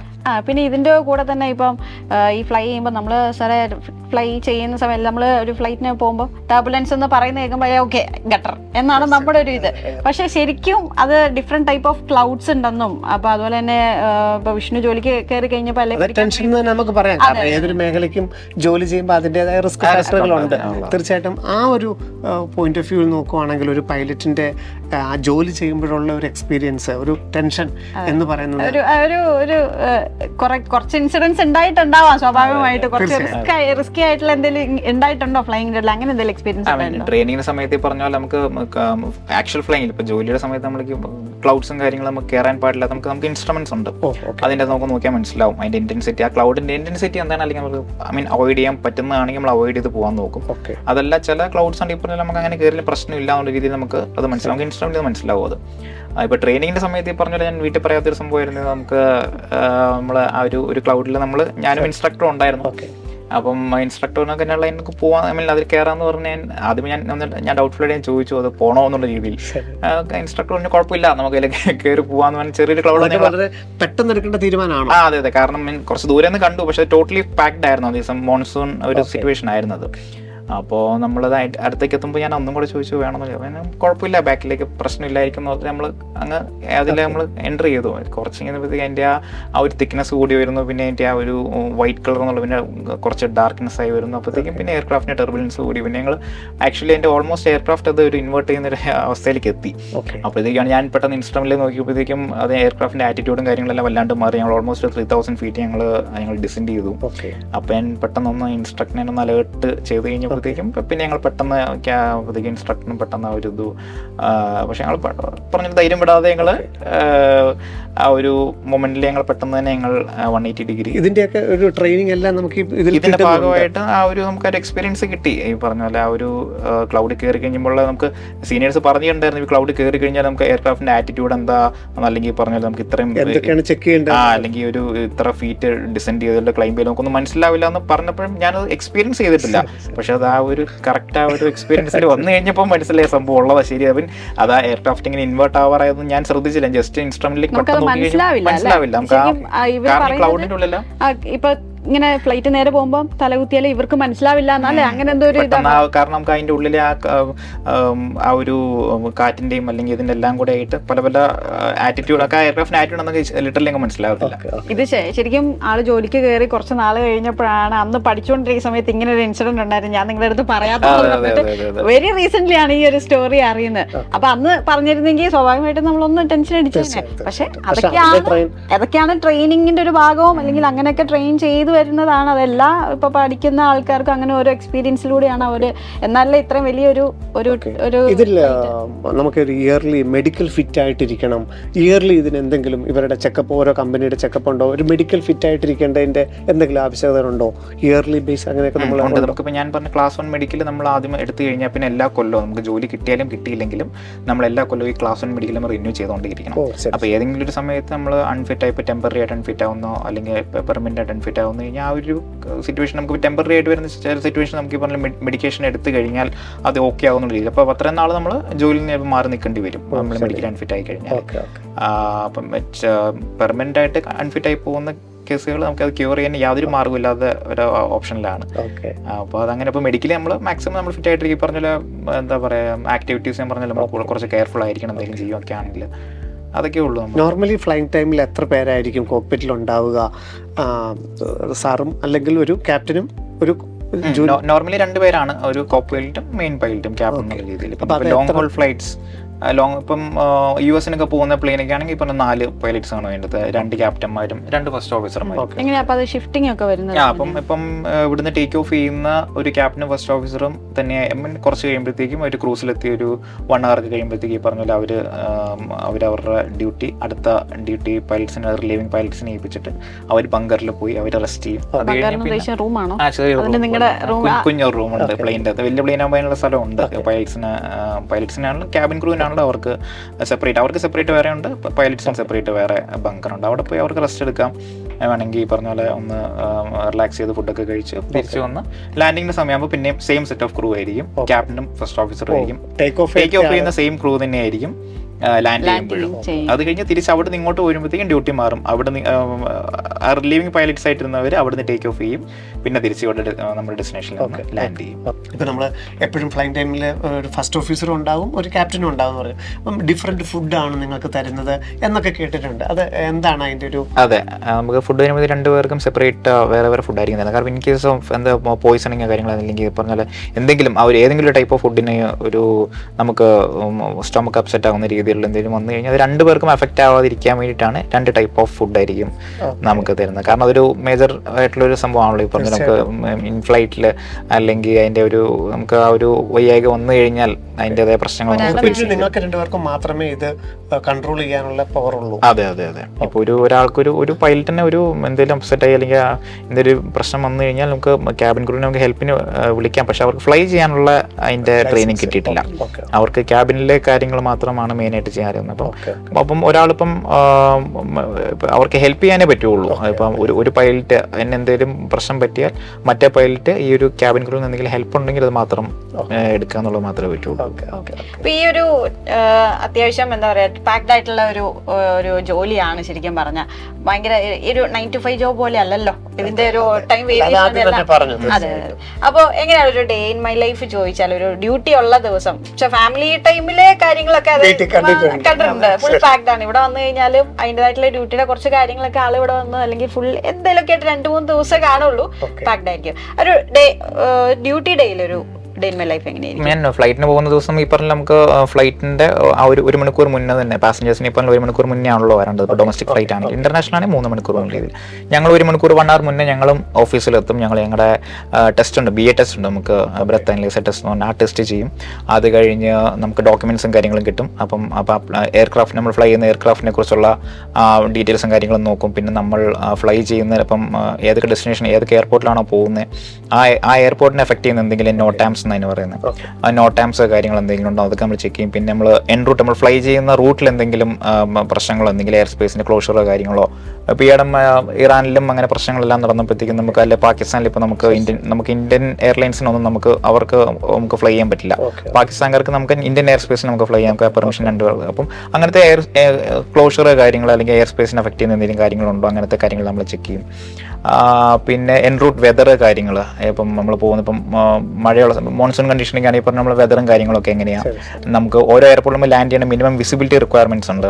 നമ്മൾ ഇതൊക്കെ ചെക്ക് ചെയ്യും. ഇതൊക്കെ ചെക്ക് ചെയ്യുന്ന ശേഷമാണ് നമ്മൾ ഞാനും ക്യാപ്റ്റനിൽ നിന്ന് നമ്മൾ ഡിസ്പാച്ചിൽ നിന്ന് അല്ലെങ്കിൽ ഞങ്ങളുടെ ഓഫീസിൽ നിന്നിട്ട് ഞങ്ങൾ ഇതെല്ലാം ഡിസ്കസ് ചെയ്ത് എല്ലാം ഓക്കെ ആണെന്നുണ്ടെങ്കിലാണ് നമ്മൾ എയർക്രാഫ്റ്റിലേക്ക് നമ്മൾ പോകുന്നത്. ഇത് ആക്ച്വലി നിങ്ങൾ ചെക്ക് ചെയ്യുന്നത് എവിടെ? ഈ ക്ലൈമറ്റിന്റെ കാര്യങ്ങളും അല്ലെങ്കിൽ നമുക്ക് ഡോക്യുമെന്റ്സ് ഫ്ലൈറ്റ് ഡോക്യുമെന്റ്സ് തരുന്നതിന്റെ കൂട്ടത്തിലെല്ലാം നമുക്ക് അതിന്റെ മെട്രോളജിക്കൽ കണ്ടീഷൻസ് അല്ലെങ്കിൽ മറ്റേ എയർപോർട്ടിനെ കുറിച്ചുള്ളത് അല്ലെങ്കിൽ എയർക്രാഫ്റ്റിനെ കുറിച്ച് എല്ലാം നമുക്ക് ആ ഡോക്യുമെന്റ്സിന്റെ അത് കാണും. അതെല്ലാം നമ്മൾ ചെക്ക് ചെയ്യും. നമുക്കിപ്പം ഈ പറഞ്ഞ സഞ്ചരിക്കാൻ മേലാത്ത ഒരു പാതയിൽ നമ്മൾ അറിയാതെ എത്തി, അങ്ങനെയാണ് നമുക്ക് കൃത്യമായിട്ട് നിർദ്ദേശം കിട്ടും എന്താണ് നമുക്കിപ്പം റൂട്ടിലുണ്ട് ഈ പറഞ്ഞ പോലെ നമുക്ക് പ്രൊഹിബിറ്റഡ് ആയിട്ടുള്ള ഏരിയ ഉണ്ട്, ഡേഞ്ചർ ആയിട്ടുള്ള ഏരിയ ഉണ്ട്, റെസ്ട്രിക്റ്റഡ് ഏരിയ ഉണ്ട്. അപ്പോൾ ആ ഏരിയയിലേക്ക് നമ്മൾ ഫുൾ ടൈം റഡാറിന്റെ അണ്ടറിലാണ് നമ്മൾ ഫ്ലൈ ചെയ്യുന്നത്. അപ്പം ഇൻ കേസ് നമ്മൾ ആ ഒരു റൂട്ടിലേക്ക് നമ്മൾ എയർ സ്പേസിലേക്ക് നമ്മൾ പോകാന്നുണ്ടെങ്കിൽ അപ്പോൾ അത് നമ്മൾ കൺട്രോളർ നമ്മൾ വിളിച്ചിട്ട് പറയും ആ ഡയറക്ഷനിൽ പോകാൻ പാടില്ല, അതിൽ നിന്ന് നമ്മൾ ഇന്ന ഡയറക്ഷനിലേക്ക് മാറി ഫ്ലൈ ചെയ്യണം എന്നുള്ള അവർ നമുക്ക് ഇൻഫർമേഷൻ തരും. അപ്പോൾ അതിനനുസരിച്ച് നമ്മൾ ഫ്ലൈ ചെയ്യും. ഫസ്റ്റ് ഓഫീസറിന് റൈറ്റ് പൊസിഷനിൽ ഇരിക്കുന്നു, നമ്മൾ റൈറ്റിലിരിക്കുന്നു. ക്യാപ്റ്റൻ അത് ഏത് ഫ്ലൈറ്റ് ആണെങ്കിലും ഏത് രീതിയാണെങ്കിലും അതാണ് പൊസിഷൻ വെച്ചിട്ട് നമുക്ക് ഫസ്റ്റ് ഓഫീസർ ആണെങ്കിൽ എപ്പോഴും റൈറ്റ് തന്നെ ഇരിക്കുന്നത്, ക്യാപ്റ്റൻ ലെഫ്റ്റിൽ വരും. അപ്പൊ നിങ്ങൾ കൺട്രോൾ ചെയ്യേണ്ട സ്വിച്ചുകളും അതിന് ചെയ്യേണ്ടതെല്ലാം ഇത് സെപ്പറേറ്റ് തന്നെയാണ്, സെപ്പറേറ്റ് വേറെ ഉണ്ട്. നമ്മൾ ഫ്ലൈ ചെയ്യുന്ന രീതിയും കാര്യങ്ങളെല്ലാം സെയിം ആണ്, ഇൻസ്ട്രുമെന്റ്സും കാര്യങ്ങളെല്ലാം സെയിം ആണ്. പക്ഷെ ഒരാൾ റൈറ്റ് ഇരിക്കുന്നു, മറ്റുള്ള ലെഫ്റ്റ് ഇരിക്കുന്നു. ഓക്കെ, അപ്പൊ ക്യാപ്റ്റനിലോട്ട് നമ്മൾ പ്രൊമോഷൻ കിട്ടി കഴിഞ്ഞാൽ നമ്മൾ പഠിക്കേണ്ടതും ട്രെയിൻ ചെയ്യേണ്ടതും വേറൊരു സെക്ടർ തന്നെയാണ്. നമ്മുടെ ആ ഒരു പെർസ്പെക്റ്റീവ് നമ്മളെ സീറ്റ് മാറുന്നതിനനുസരിച്ചുള്ള പെർസ്പെക്റ്റീവിന്റെ വ്യത്യാസങ്ങൾ മാത്രമേ വരുന്നുള്ളൂ. അല്ലാതെ ഇൻസ്ട്രുമെന്റ്സ് എല്ലാം സെയിം തന്നെയാണ്. ഇപ്പം ഒരു ദിവസം 4 ഫ്ലൈറ്റ് വരെ നമ്മൾ ചെയ്യാറുണ്ട് ഇപ്പം ഇപ്പോഴത്തെ ഒരു കണ്ടീഷൻ. അപ്പം അതിൽ 2 സെക്ടർ ചിലപ്പോൾ ഞാൻ ഫ്ലൈ ചെയ്യും, 2 സെക്ടർ ക്യാപ്റ്റൻ ഫ്ലൈ ചെയ്യും. അങ്ങനെ അപ്പം ഒരാൾ ഫ്ലൈ ചെയ്യുമ്പോൾ മറ്റേ ആൾ മോണിറ്റർ ചെയ്യുമായിരിക്കും. അപ്പം ഒരാൾ PF പൈലറ്റ് ഫ്ലൈയിങ്, മറ്റേ ആൾ പൈലറ്റ് മോണിറ്ററിങ് PM എന്ന് പറയും. അപ്പം ഞാനിപ്പോൾ ഫ്ലൈ ചെയ്യുമെന്നുണ്ടെങ്കിൽ എൻ്റെ ക്യാപ്റ്റനായിരിക്കും എൻ്റെ മോണിറ്ററിങ് എല്ലാ കാര്യങ്ങളും, ബാക്കി മറ്റേ RT ആയിട്ട് മറ്റേ കമ്മ്യൂണിക്കേറ്റ് ചെയ്യേണ്ടതും ATC ആയിട്ടുള്ള എല്ലാ കോർഡിനേഷനും കാര്യങ്ങളെല്ലാം ക്യാപ്റ്റൻ ചെയ്യും. ഞാൻ ഫ്ലൈയിങ് പാർട്ട് മാത്രമേ ചെയ്യുള്ളൂ. പേപ്പർ വർക്ക് കാര്യങ്ങളെല്ലാം ബാക്കി കാര്യങ്ങളെല്ലാം PM മോണിറ്റർ ചെയ്യുന്നത് ക്യാപ്റ്റൻ ചെയ്യും. അത് കഴിയുമ്പോൾ അടുത്ത സെക്ടറിൽ ചിലപ്പോൾ ക്യാപ്റ്റൻ ആയിരിക്കും ഫ്ലൈ ചെയ്യുന്നത്. അപ്പം ഞാൻ അടുത്ത സെക്ടറിൽ ഞാൻ മോണിറ്റർ ചെയ്യും. ഞാൻ കമ്മ്യൂണിക്കേഷനും കാര്യങ്ങളും പേപ്പർ വർക്കെല്ലാം ഞാൻ തന്നെ ചെയ്യും. അങ്ങനെയാണ് ഫ്ലൈയിങ്ങിന്റെ ആ ഒരു രീതി വരുന്നത്. ഓക്കെ, ഇപ്പൊ നമുക്ക് മുകളിൽ നിന്ന് നോക്കുമ്പോൾ ഈ റൺവേ പോലും നമുക്ക് അല്ല ഫസ്റ്റ് തന്നെ ഇപ്പൊ വിഷ്ണു സ്റ്റഡീസിന് പോയപ്പോ ഞാൻ ആദ്യം ചോദിച്ചത് നിങ്ങൾ എങ്ങനെ ഈ റൂട്ട് മനസ്സിലാക്കുന്നതെന്നുള്ളത്. സ്വാഭാവികമായിട്ടും വഴി കൂടെ ആണെങ്കിൽ നമുക്ക് അതിൻ്റെതായിട്ടുള്ള വഴികളോ അല്ലെങ്കിൽ ഒക്കെ ഉണ്ട്. അപ്പോൾ അത് എങ്ങനെ നിങ്ങൾക്ക് അത് ആ ഒരു അതിന്റെ പ്രത്യേകം റൂട്ട് നമുക്ക് നമ്മുടെ ഒരു ഇൻസ്ട്രുമെന്റ് ഉണ്ട്. ആ ഇൻസ്ട്രുമെന്റിൽ നമുക്ക് ഫീഡിങ് ചെയ്ത് കഴിയുമ്പോൾ നമുക്ക് ഈ പറഞ്ഞ പോലെ അതിന്റെ റൂട്ടും കാര്യങ്ങളും അല്ലെങ്കിൽ എല്ലാം നമുക്കത് പ്രോപ്പറായിട്ട് അതിൻ്റെ അത് കാണാൻ പറ്റും. നമ്മളത് ഫോളോ ചെയ്ത് പോകാം. ഇപ്പം എൻഡ്രൂ ഞാൻ പറഞ്ഞ വെതറും കാര്യങ്ങളും ഇപ്പോൾ നമുക്ക് കയറാൻ മേലാത്ത ക്ലൗഡ്സ് കാര്യങ്ങളുണ്ടെങ്കിൽ നമ്മൾ ATCയോട് പറയും നമുക്ക് ഈ റൂട്ടിൽ നമുക്ക് ഇപ്പം ഫോളോ ചെയ്യാൻ പറ്റില്ല ഡ്യൂ ടു വെതർ. ഏത് ഹൈറ്റിലാണ് പോകേണ്ടത്, അപ്പം ഏത് സ്പീഡിലാണ് ഒക്കെ നമുക്ക് കൺട്രോൾ. അതെല്ലാം നമുക്ക് എയർക്രാഫ്റ്റിന്റെ സ്പീഡും കാര്യങ്ങളെല്ലാം എയർക്രാഫ്റ്റിന് മാനേജ്. ഇപ്പം ഇൻ കേസ് ഇപ്പം ATC റിക്വയർമെന്റ് ഉണ്ട് സ്പീഡിൻ്റെ മെയിൻറ്റെയിൻ അവരിങ്ങോട്ട് പറയുമ്പോൾ മാത്രം നമ്മളത് മെയിൻറ്റെയിൻ ചെയ്യും. അതല്ല ഇപ്പൊ നമ്മൾ പോകുന്ന റൂട്ടിൽ ഇപ്പോൾ വെതറും കാര്യങ്ങളും ഉണ്ടെങ്കിൽ നമ്മൾ ലെഫ്റ്റോ റൈറ്റോ എടുക്കണമെന്നുണ്ടെങ്കിൽ നമ്മൾ ആദ്യം നമ്മൾ ATCന് പെർമിഷൻ മേടിക്കും. മേടിച്ചതിന് ശേഷം നമ്മൾ ആ റൂട്ടിൽ നിന്ന് നമ്മൾ ആ പോകേണ്ട ഡെസിഗ്നേറ്റഡ് റൂട്ടിൽ നമ്മൾ ചെറുതായിട്ട് അങ്ങോട്ടും ഇങ്ങോട്ടും. ഓക്കെ, നമ്മൾ തന്നെയാണ് ഇതിന്റെ ഫുൾ കൺട്രോൾ എന്ന് പറഞ്ഞാലും ഒരു ഓട്ടോ പൈലറ്റിംഗ് സിസ്റ്റം ഉണ്ട് എന്നുള്ളത് നമ്മൾ കേട്ടിട്ടുണ്ട്. എന്താണ് ആ സിസ്റ്റം? നമുക്ക് അതിനകത്ത് എന്തെങ്കിലും ചെയ്യേണ്ടതായിട്ടുണ്ടോ അതോ ഫ്ലൈറ്റ് തന്നെ? ഇല്ല, എയർക്രാഫ്റ്റ് തന്നെ അത് ഓട്ടോ പൈലറ്റിന് വേണ്ടി കഴിഞ്ഞാൽ അത് ഓട്ടോമാറ്റിക്കലി കാര്യങ്ങൾ ചെയ്യും. പിന്നെ ഈ പറഞ്ഞ പോലെ നമുക്ക് ഓട്ടോ പൈലറ്റിന് കൂടുതൽ ഇമ്പോർട്ടൻസ് ഉണ്ട്. നമ്മൾ ഹ്യൂമൻ എറർ ഉണ്ടാവാനുള്ള ചാൻസ് ഉണ്ട്. അപ്പോൾ അതുകൊണ്ടാണ് ഈ ഓട്ടോമേഷൻ കൂടുതൽ നമ്മൾ ഈ പ്ലെയിനിലുള്ള ഇംപ്ലിമെന്റ് ചെയ്യാനുള്ള കാര്യം. ഓക്കെ, അപ്പോൾ എന്തെങ്കിലും ഒരു ഓട്ടോമേഷൻ എന്തെങ്കിലും പ്രശ്നം വന്നു കഴിഞ്ഞാലാണ് നമ്മൾ മാനുവലി നമ്മൾ ടേക്ക് ഓവർ ചെയ്ത് നമ്മൾ ഫ്ലൈയിങ്ങും കാര്യങ്ങളും അല്ലെങ്കിൽ നമ്മൾ കാര്യങ്ങൾ ചെയ്യുന്നത്. അതുപോലെ തന്നെ ഈ ഫ്ലൈയിങ്ങിന്റെ ഇപ്പം എന്തെങ്കിലും കൂടുതൽ നമ്മൾ ഈ ന്യൂസിലൊക്കെ കണ്ടതാണ്, എന്തെങ്കിലും ഒരു ഇഷ്യൂ വന്നു കഴിഞ്ഞാൽ ബ്ലാക്ക് ബോക്സ് ചെക്ക് ചെയ്യും എന്നുള്ളൊരു ഇൻഫർമേഷൻ. അപ്പോൾ എന്താണ് ബേസിക്കലി ആ ഒരു ബ്ലാക്ക് ബോക്സ് എന്ന് പറയുന്നത്? അതൊരു എന്താ പറയുക, റഡാർ പോലെ ഒരു മെഷീൻ ആണോ, എന്താണ് ആക്ച്വലി? അതും ഒരു ബോക്സ് ആണ് ബേസിക്കലി. അതിൻ്റെ അകത്ത് നമുക്ക് FDR-ഉം CVR എന്ന് പറഞ്ഞ 2 പാർട്ടാണ് ഈ ബ്ലാക്ക് ബോക്സിലുള്ളത്. അതിൽ FDR എന്ന് പറഞ്ഞാൽ ഫ്ലൈറ്റ് ഡേറ്റ റെക്കോർഡർ, CVR എന്ന് പറഞ്ഞാൽ കോക്പിറ്റ് വോയിസ് റെക്കോർഡർ. അപ്പോൾ അത് നമുക്കിപ്പോൾ ഒരു എയർക്രാഫ്റ്റ് ക്രാഷ് ആയി കഴിഞ്ഞാൽ നമുക്ക് ആ ബ്ലാക്ക് ബോക്സിൻ്റെ കിട്ടിക്കഴിഞ്ഞാൽ നമുക്ക് അതിൻ്റെ അറിയാൻ പറ്റും. ഓക്കെ, എയർക്രാഫ്റ്റിൻ്റെ അവർ സംസാരിച്ച കോക്പിറ്റിൽ സംസാരിച്ച കാര്യങ്ങൾ എന്താണ്, ATC ആയിട്ട് എന്തൊക്കെയാണ് പറഞ്ഞേക്കുന്നത്, ഇവർ തമ്മിൽ 2 പൈലറ്റുമാർ തമ്മിൽ എന്താണ് പറഞ്ഞേക്കുന്നത്, പിന്നെ എയർക്രാഫ്റ്റ് ഏതൊക്കെ ആറ്റിറ്റ്യൂഡിലായിരുന്നു, അല്ലെങ്കിൽ പറഞ്ഞ ഫ്ലൈ ചെയ്തിരിക്കുന്ന സ്പീഡ് എത്രയായിരുന്നു, ഓൾട്ടിറ്റ്യൂഡ് എത്രയായിരുന്നു, ഇങ്ങനത്തെ കാര്യങ്ങളെല്ലാം എല്ലാം റെക്കോർഡ് ചെയ്യുന്ന ഒരു ബോക്സ് ആണ് ഇത്. ഇതിന്റെ പേര് ബ്ലാക്ക് ബോക്സ് എന്നുള്ള, ഇതിന്റെ കളർ ഓറഞ്ച് കളറാണ് ഈ സാധനം കാണുന്നത്. അത് ആക്ച്വലി എന്തോ ഒരു ക്വസ്റ്റ്യൻസിലൊക്കെ വരുന്ന അല്ലെങ്കിൽ അങ്ങനെ എന്തോ ബ്ലാക്ക് ബോക്സ് എന്ന് പറയുമ്പോൾ ഇതിന്റെ കളർ ബ്ലാക്ക് ആണെന്ന് കുറെ പേര് വിചാരിക്കുന്ന ഒരു ഇതുണ്ട്. പക്ഷെ അതിന്റെ ആക്ച്വൽ കളർ അതിന്റെ ഓറഞ്ചിലാണ്. അപ്പം അത് ടെയിൽ പാർട്ടിലാണ്, എല്ലാ പ്ലെയിന്റെയും ടെയിൽ പാർട്ടിലായിരിക്കും അത് ബോക്സ് ഇരിക്കുന്നത്. കാരണം ഒരു എയർക്രാഫ്റ്റിന് ക്രാഷ് ആയി കഴിഞ്ഞാൽ അതിന്മേ ഫ്രണ്ട് ആണല്ലോ, ആയിരിക്കില്ല. അപ്പം ഏറ്റവും ഇമ്പാക്ട് കുറവ് വരുന്ന രീതിയിലാണ് ഈ സാധനം അവർ ബ്ലാക്ക് ബോക്സ് ഒരു റൺവേയിൽ നിന്ന് നമുക്ക് ഉയരേണ്ടതൊക്കെ നമ്മൾ തന്നെയല്ലേ കൺട്രോൾ ചെയ്യേണ്ടത്. അപ്പൊ അത് നമുക്ക് പെർഫോമൻസ് നമുക്ക് ഓരോ എയർക്രാഫ്റ്റിന് ഇപ്പം ദിവസം അനുസരിച്ച് വെയിറ്റിന്റെയും എയർക്രാഫ്റ്റ് പാസഞ്ചേഴ്സിന്റെ ഒരു എണ്ണം അനുസരിച്ചോ അല്ലെങ്കിൽ അപ്പം ടോട്ടൽ വെയിറ്റ് നമുക്ക് കിട്ടും. ആ വെയിറ്റും പിന്നെ മറ്റേ അന്നത്തെ വെതർ കണ്ടീഷനും അല്ലെങ്കിൽ എയർക്രാഫ്റ്റിന് റൺവേയുടെ ലെങ്ത്തും കാര്യങ്ങളെല്ലാം അനുസരിച്ചായിരിക്കും ആ ഒരു സ്പീഡ് അല്ലെങ്കിൽ ആ ഒരു നമ്മൾ ടേക്ക് ഓഫ് ലിഫ്റ്റ് ഓഫ് ചെയ്യുന്നതിൻ്റെ ഇതെല്ലാം നമ്മൾ അതും പെർഫോമൻസ്. നമുക്ക് ഒരു ആപ്പ് ഉണ്ട്, നമുക്ക് കമ്പനി ഐപാഡ് തരുന്നുണ്ട്. അതിൻ്റെ നമുക്ക് അതിൻ്റെ പെർഫോമൻസ് കാൽക്കുലേറ്റ് ചെയ്യാനുള്ള ആപ്സും കാര്യങ്ങളുണ്ട്. അത് വെച്ചിട്ട് നമ്മളത് കാൽക്കുലേറ്റ് ചെയ്തതിന് ശേഷമാണ് നമ്മളത് അങ്ങനത്തെ സ്പീഡും കാര്യങ്ങളെല്ലാം നമ്മൾ ഡിസൈഡ് ചെയ്യാം. അപ്പോൾ അതുപോലെ ഈ ജോലിയിൽ ഇപ്പോൾ വിഷ്ണു കയറിയപ്പോൾ തൊട്ട് എനിക്ക് ചെറിയ ചെറിയ ഡൗട്ട്സ്, സ്വാഭാവികമായിട്ടും നമ്മുടെ ഫാമിലിയിൽ നിന്ന് ഒരാൾ പോയപ്പോൾ ഒരുപാട് ഡൗട്ട്സ് വരും. ഇതെങ്ങനെയാണ് പ്രവർത്തിക്കുന്നത് തൊട്ടുള്ള ബേസിക് ആയിട്ടുള്ള ഡൗട്ട്. അതിലൊരു ഡൗട്ടായിരുന്നു, ഈ ഫ്ലൈയിങ്ങിന്റെ ഇടയിൽ ബേർഡ്സിന്റെ ശല്യങ്ങൾ ഉണ്ടാവുമോ, അല്ലെങ്കിൽ അങ്ങനെ വന്ന് ഇടിച്ചാൽ കേട്ടിട്ടുണ്ട്, ബേർഡ്സ് വന്ന് ഇടിച്ചിട്ട് അല്ലെങ്കിൽ അങ്ങനെ എഞ്ചിൻ ഇഷ്യൂ ആയിട്ടുണ്ട് അങ്ങനെയൊക്കെ. അപ്പൊ ടേക്ക് ഓഫിന്റെ സമയത്തും അങ്ങനെയൊക്കെ അതൊരു ഇമ്പോർട്ടന്റ് ആയിട്ടുള്ള കാര്യം തന്നെയാണ് ഈ പറഞ്ഞ പോലെ. നമുക്ക് പക്ഷെ നമുക്ക് ബേർഡ്സിന്റെ ആ ഒരു ഇത് നമുക്കൊന്നും നമ്മുടെ കയ്യിലൊന്നും ചെയ്യാനില്ല. നമുക്ക് ബേർഡ്സിന്റെ ആ ഒരു ഇത് എഫക്ട് ചെയ്തിരിക്കാൻ വേണ്ടി നമുക്ക് ലൈറ്റ്സും കാര്യങ്ങളും ഉണ്ട്, നമ്മളതെല്ലാം നമ്മൾ ഇടാറുണ്ട്. പക്ഷെ എന്നാലും ചില സിറ്റുവേഷനിൽ ഇപ്പം ഡേ ടൈമിലേക്കാണെങ്കിലും നമുക്ക് ബേർഡ്സിന്റെ എഫക്ട് ആ ഒരു ടേക്ക് ഓഫ് ചെയ്യുന്ന സമയത്തോ അല്ലെങ്കിൽ ലാൻഡ് ചെയ്യുന്ന സമയത്ത് പറഞ്ഞാൽ നമുക്ക് ആ ഒരു ബേർഡ് സ്ട്രൈക്ക് കിട്ടാറുണ്ട്. ഇപ്പം ഒന്നെങ്കിൽ എയർക്രാഫ്റ്റിന്റെ ഒരു ഫ്യൂസ്ലാജിന്റെ അതിന്റെ അടിയിലോ അല്ലെങ്കിൽ ചിലപ്പം വിങ്ങിലോ അങ്ങനെയൊക്കെ നമുക്ക് വരാറുണ്ട്. പറഞ്ഞ പോലെ ചില സിറ്റുവേഷനിൽ ഈ ബേർഡ്സ് എഞ്ചിൻ്റെ ഉള്ളിൽ പോയിട്ട് എഞ്ചിൻ തന്നെ ഡാമേജ് ആയി. അപ്പോൾ നമുക്കൊരു ഡാമേജ് വന്നു കഴിയുമ്പോൾ നമുക്ക് ആ എഞ്ചിൻ ചിലപ്പോൾ ഷട്ട് ഡൗൺ ആയി പോകും. നമുക്ക് ആ ഒരു എഞ്ചിൻ നമുക്ക് ഒന്നും ചെയ്യാൻ പറ്റില്ല. ചില സിറ്റുവേഷനിൽ മാത്രം നമുക്ക് റിക്കവറി എടുക്കാൻ പറ്റും. ചില സിറ്റുവേഷനിൽ മേജർ ഡാമേജ് ആണെങ്കിൽ ഒന്നും ചെയ്യാൻ പറ്റില്ല. അപ്പോൾ നമുക്ക് അതിൻ്റെ ട്രെയിനിങ് കാര്യങ്ങളെല്ലാം നമുക്ക് ബേസിക്കലി നമുക്ക് ഒരു സിമുലേറ്ററിൽ നമുക്ക് കിട്ടുന്നുണ്ട്. നമ്മളത് എഞ്ചിൻ ഫെയിലിയർ വന്ന് നമ്മൾ എങ്ങനെ ഹാൻഡിൽ ചെയ്യേണ്ടത് എന്നുള്ളത് നമുക്ക് അതിൻ്റെ ട്രെയിനിങ് കിട്ടിയിട്ടുണ്ട്.